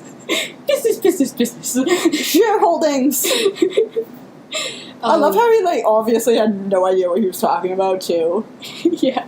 He was just he just goes in. I do just love him walking into Midland Circle and being like, "Hi, I'm here. Screw you guys." Yeah. That was a great scene. Yeah. I really enjoyed that. And Alexandra's being like, "Aw, that's so cute." Pat, Iron Fist. Very patronizing. Yeah. And we also learned that she's killed previous Iron Fists. Or she implies. Yeah, she says that I'm gonna, the one difference here is I'm not gonna kill you. What was I gonna say? Oh, Ward being gone. Aw. Ward finally got his vacation. Yeah, we don't think he's not on business. He's out. He is. He's on a beach somewhere. Yeah, with a martini. Yeah. Someone rubbing his feet. Yeah. I'm not a huge fan of Ward, but I with a big leg. He earned it. We liked Ward in the show. I like him infinitely better than in the comics, but it doesn't say much. He's still a jerk. But he's still a jerk. He earned the vacation. I felt bad for him. Yeah, I did feel bad for him. His life sucked. Yeah. But yeah, so that was I like that. Even though it was obviously a convenient. Yeah, Ward's not going to be in the show, but also it fit. Of course, he's on vacation. Speaking of, it's kind of weird that they told the just random. I don't even know what her job was. That was weird. Yeah, the secretary person. Yeah, they're like, "Oh, it's a hand," and I'm like, "Why would you tell her that?" The fact that she would know what the hand was. Yeah, that was a little bit. I mean, weird. she didn't either. They just said, "Oh, it's like this, blah blah blah." Well, yeah, but then they mentioned it with the hand, and she was like, "Oh, okay." She seemed to. Well, the hand took over her brand, but that wasn't a public thing. Yeah, that was a weird bit. Let's talk a little bit about Colleen. Colleen was super awesome. Yeah, I really appreciated her conversation about being the hand and the brainwashing that she went through and breaking away with it and the struggle that she had. That was really strong. Yeah, I want something stable. And I felt that throughout the whole show, and I felt like I was surprised at how much she was actually in it.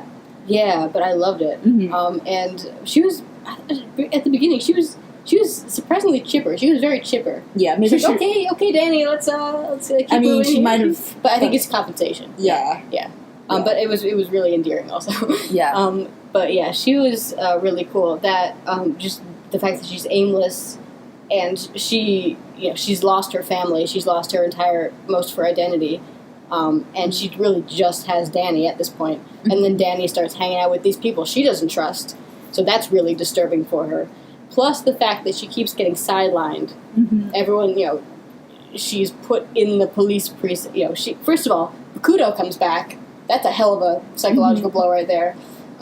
He almost kills her. He's really creepy to her. Yeah. And it always feels like he's kind of coming on to her, which is super creepy, especially since it's implied he's known her since she was a child. Yeah. He's just also creepy super old.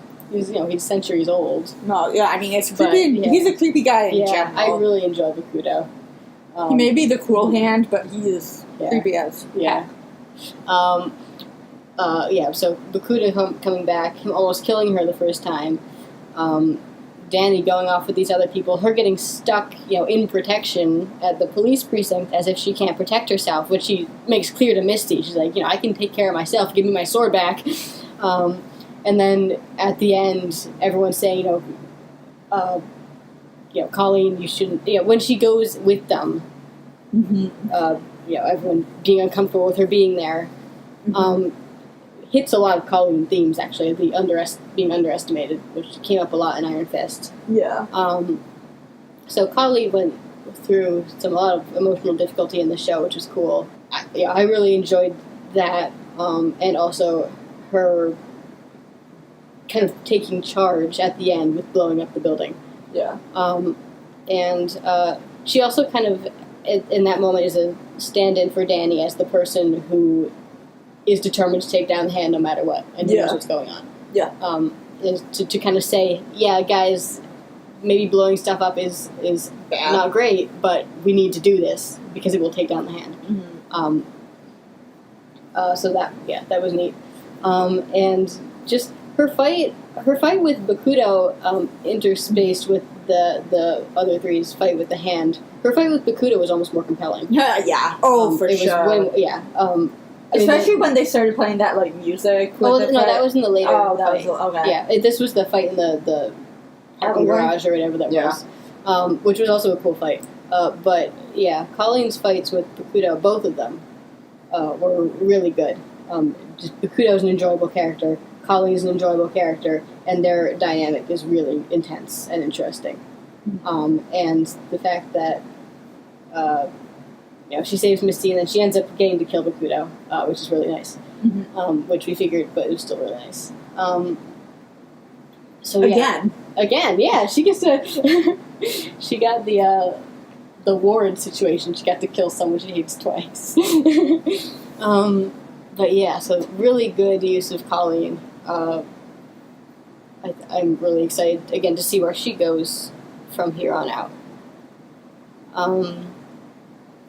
I think we've covered. Yeah. So what we're gonna go through next is the setup for future shows. I want to talk. I think there are a few more things I want to say about the Hand and Alexandra. Oh, real quick. We've talked a lot about them.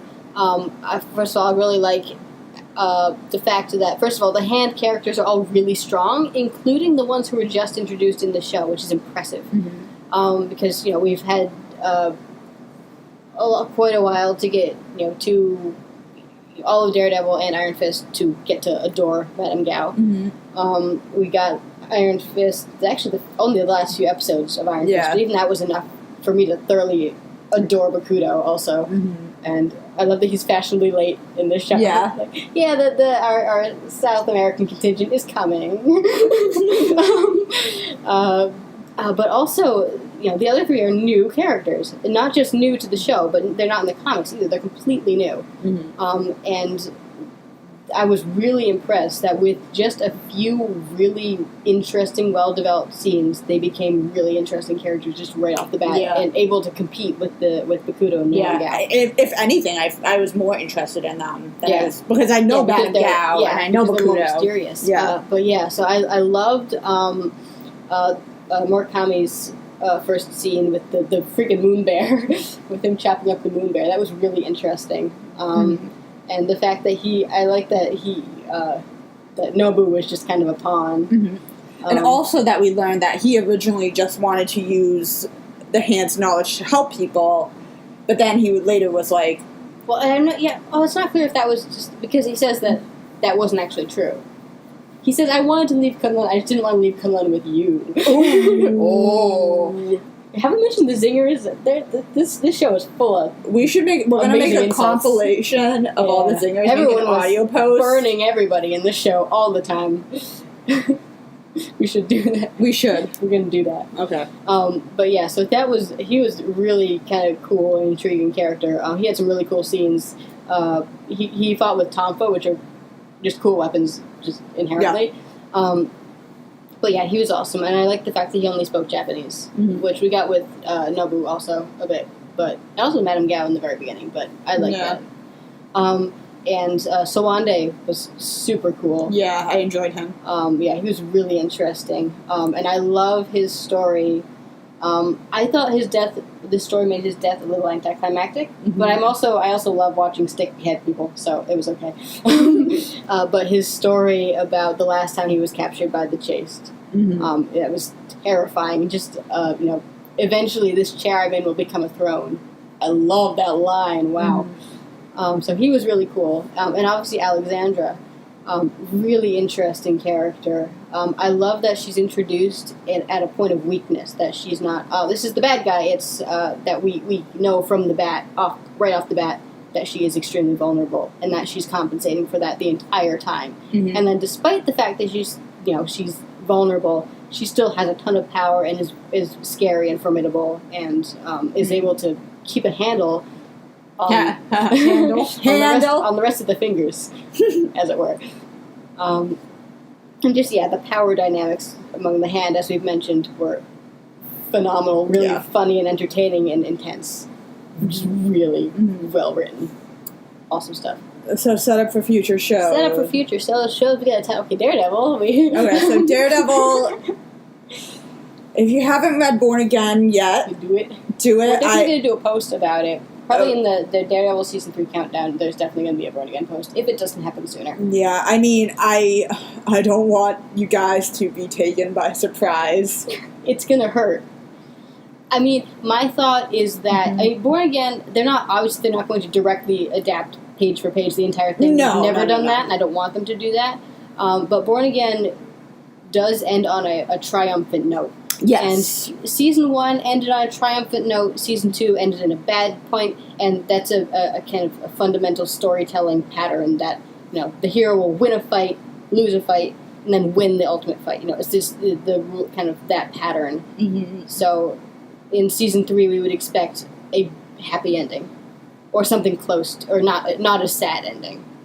And we got 2 sad endings in a row as well. So this has to be a true if we triumph. count this one, but we can expect a lot of pain in Daredevil, which should go without saying, but particularly in this situation. Yeah, we should also expect Fisk to be back. Yeah, Fisk's going to be back, and he probably, I would say, is going to be the main antagonist. We can expect probably, I think the hand stuff might stick around to Iron Fist, but it's probably going to be gone from Daredevil. Yeah, everyone. There's no reason for that to come back in Daredevil. They need to move on from it. Yeah, there's not going to be as much Foggy and Karen, probably. I think there'll be a lot of Foggy. Oh, you do? Oh, yeah. Yeah. Considering the way their relationships are going, they're going to need a lot of... maybe. There's always a ton of Karen. So, even if she's not associating with Matt, there's going to be a ton of Karen. But, hopefully also new characters, particularly... If Matt is doing his own thing as a lawyer, I could see him then bring in a partner for him or something. I don't know if they're doing Born Again, maybe not. I can hope. I don't think he's going to be doing much of nothing. Yeah, no. But you can expect to see Maggie. Yes. Which is fun. Maggie. No spoilers? No spoilers about Maggie? That we already spoiled it. Yeah, whatever, We'll get Maggie. We're going to learn. If you don't know who Maggie is, you'll know soon enough. We might get Simpson back in Daredevil. Maybe. Yeah. Oh, yeah. Maybe, yeah. If they go for there, yeah. Yeah. That's true. It's possible. Yeah. So do we also want to talk about the other potential character who might be there? No. Still man. Maybe. Yeah, maybe Stiltman. Stiltman. It might be Stiltman. Stiltman. Also, so we asked Charlie Cox what comics character he would want to see in Daredevil, and he said... He said you couldn't say because the dang internet always takes it as fact. He also said that he knows. We say as if we're not part of the dang internet. But he did say he knows, but please don't bother him about it. And also... But... okay, go for it. Say it. You can say It's probably Bullseye, man. No. It's probably Bullseye. We can probably expect Bullseye. I love Bullseye, but please. I would actually say Bullseye instead of Simpson. I think Bullseye is going to take his role. I want not Bullseye. I love Bullseye dearly, but you want he's not him. massively overused in Daredevil, and he brings nothing but pain and death. Well, this is Born Again. I know. I can hope. I would like at least a different villain to bring pain and death. I'm really rooting for Mr. Fear. He would be really easy to adapt and really terrifying. But that being said... I don't want Bullseye anywhere near Karen. I want Karen to kill Bullseye. That's the only way. Okay, deal. Okay, yes, that's gonna happen. You're gonna do that for me. I'm gonna do that Thank for you. Wow, that's You're really welcome. nice. It's probably gonna it'll help probably Bullseye. be Bullseye. You said it. People have been assuming it would be Bullseye since the show was first announced. The first season was first announced. People have been saying, "Hey, who's playing Bullseye?" Nobody. No. Okay, but now who's playing Bullseye? There's been 2 seasons and they haven't used Bullseye yet. I do give them credit for that. Yeah. Okay. Actually, 3. Yeah. Well, he wasn't going to be in this. No, he wasn't. But I mean, he could have. He could have. Maybe. They could have done Lady Bullseye. That's who I want. I would love Lady Bullseye. They can give me. But anyways, yeah. So that's probably Daredevil. So definitely Daredevil is going to be Pain. Jessica Jones, more Pain. We don't have a ton of setup actually for future seasons here. This is pretty much keeping the status quo as it is, except the fact that Jessica has more friends who I would be shocked if they showed up. If the others showed up in her show, just because her show is so isolated and focused in on her that bringing in anyone else would be distracting from that. But she may be a bit more comfortable with her superheroing, even if she's not going to be public about it. And Alias Investigations is going to continue to do its thing. Yep. But ultimately, I think there's not much in the future. Yeah, the rumor is she's going to be up against Typhoid Mary. Well, that's an obscure rumor, not confirmed by anyone. No. But that being said, it would make sense. That would be super cool. And would be a good villain to pair her up against. Yeah. I love Typhoid Mary. Yeah. And she's typically, for those not familiar, she's a Daredevil villain. But she would be really interesting seeing her in Jessica Jones. Yeah, we've also had Simpson, and I'm totally blanking on his. He's a Punisher. No, he's a Wolverine. He's Wolverine. Yeah. But yeah, so they shuffled villains around, and that's always cool. For Luke, again, more hero for hire, possibly heroes for hire. Hints, please. But we gotta have, we're gonna get hero for hire before we get heroes for hire. But yeah, more of that. Again, not much in his status quo changed. Yep. Beyond the fact that he's no longer under the burden of having escaped from jail. He's served his sentence. He's now fully free.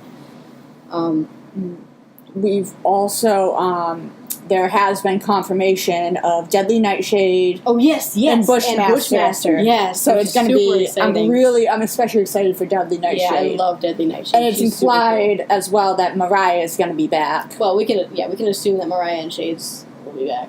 Yeah. We thought Shades, we had this crazy theory that Shades was with the hand. There's definitely something going on. He's definitely got... Either that or he plays like he does really well, that he's got something else going on. Yeah.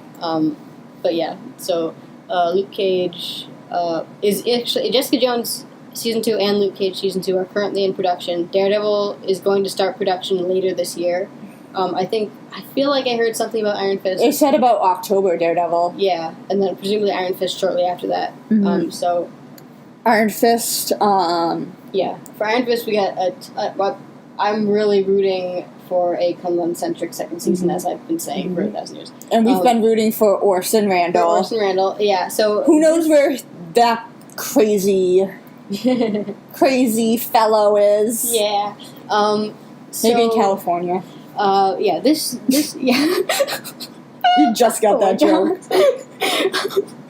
Yeah.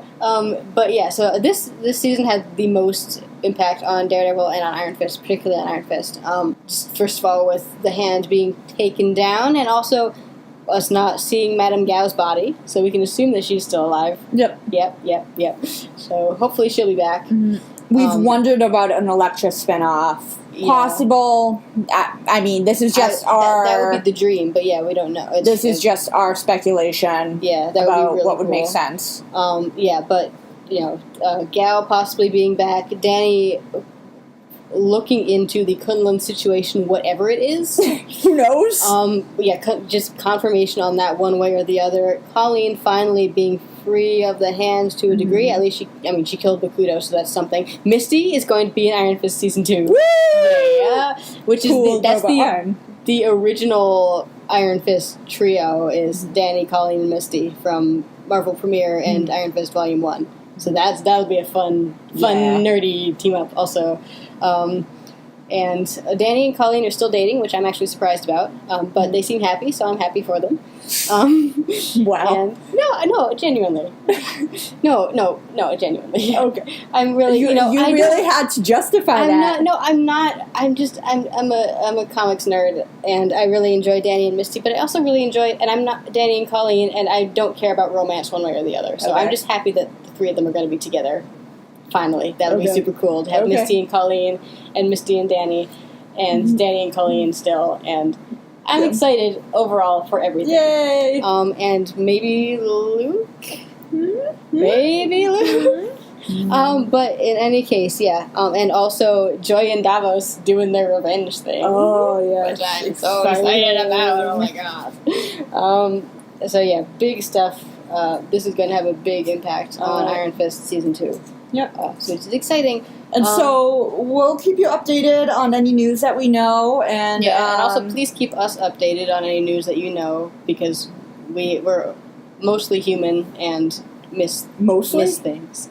Well, last time I said we're only human in one of these other things, and you disapprove. At me admitting weakness like that. Oh, we're mostly human. What's the rest of us? Scroll? There we go. We're only Scroll. We're only Scroll. We can only do so much. And, we also both work full-time, so... Yeah. Sometimes that's a good thing to say, yeah. So, we have... thank you. Please keep sending us questions. We love getting questions, but as always, we do try to spend a lot of time on answers and give you the answers that would merit you guys taking the time to ask us questions. So... we promise we will get to all your answers, even if it takes us a while. And that, just blanket statement that just goes for always, but reminder, just to be sure. But yeah, so we really enjoyed The Defenders. This was worth the 4-year wait, and can't wait to see how the face of the Netflix show universe is altered by this. Yeah, we're officially into Phase 2. Oh no. That's so scary. Yeah. And Punisher show. Oh, man. In November. Franksgiving. Franksgiving? Did you just make that up right now? No, I've heard that. Oh. Yeah.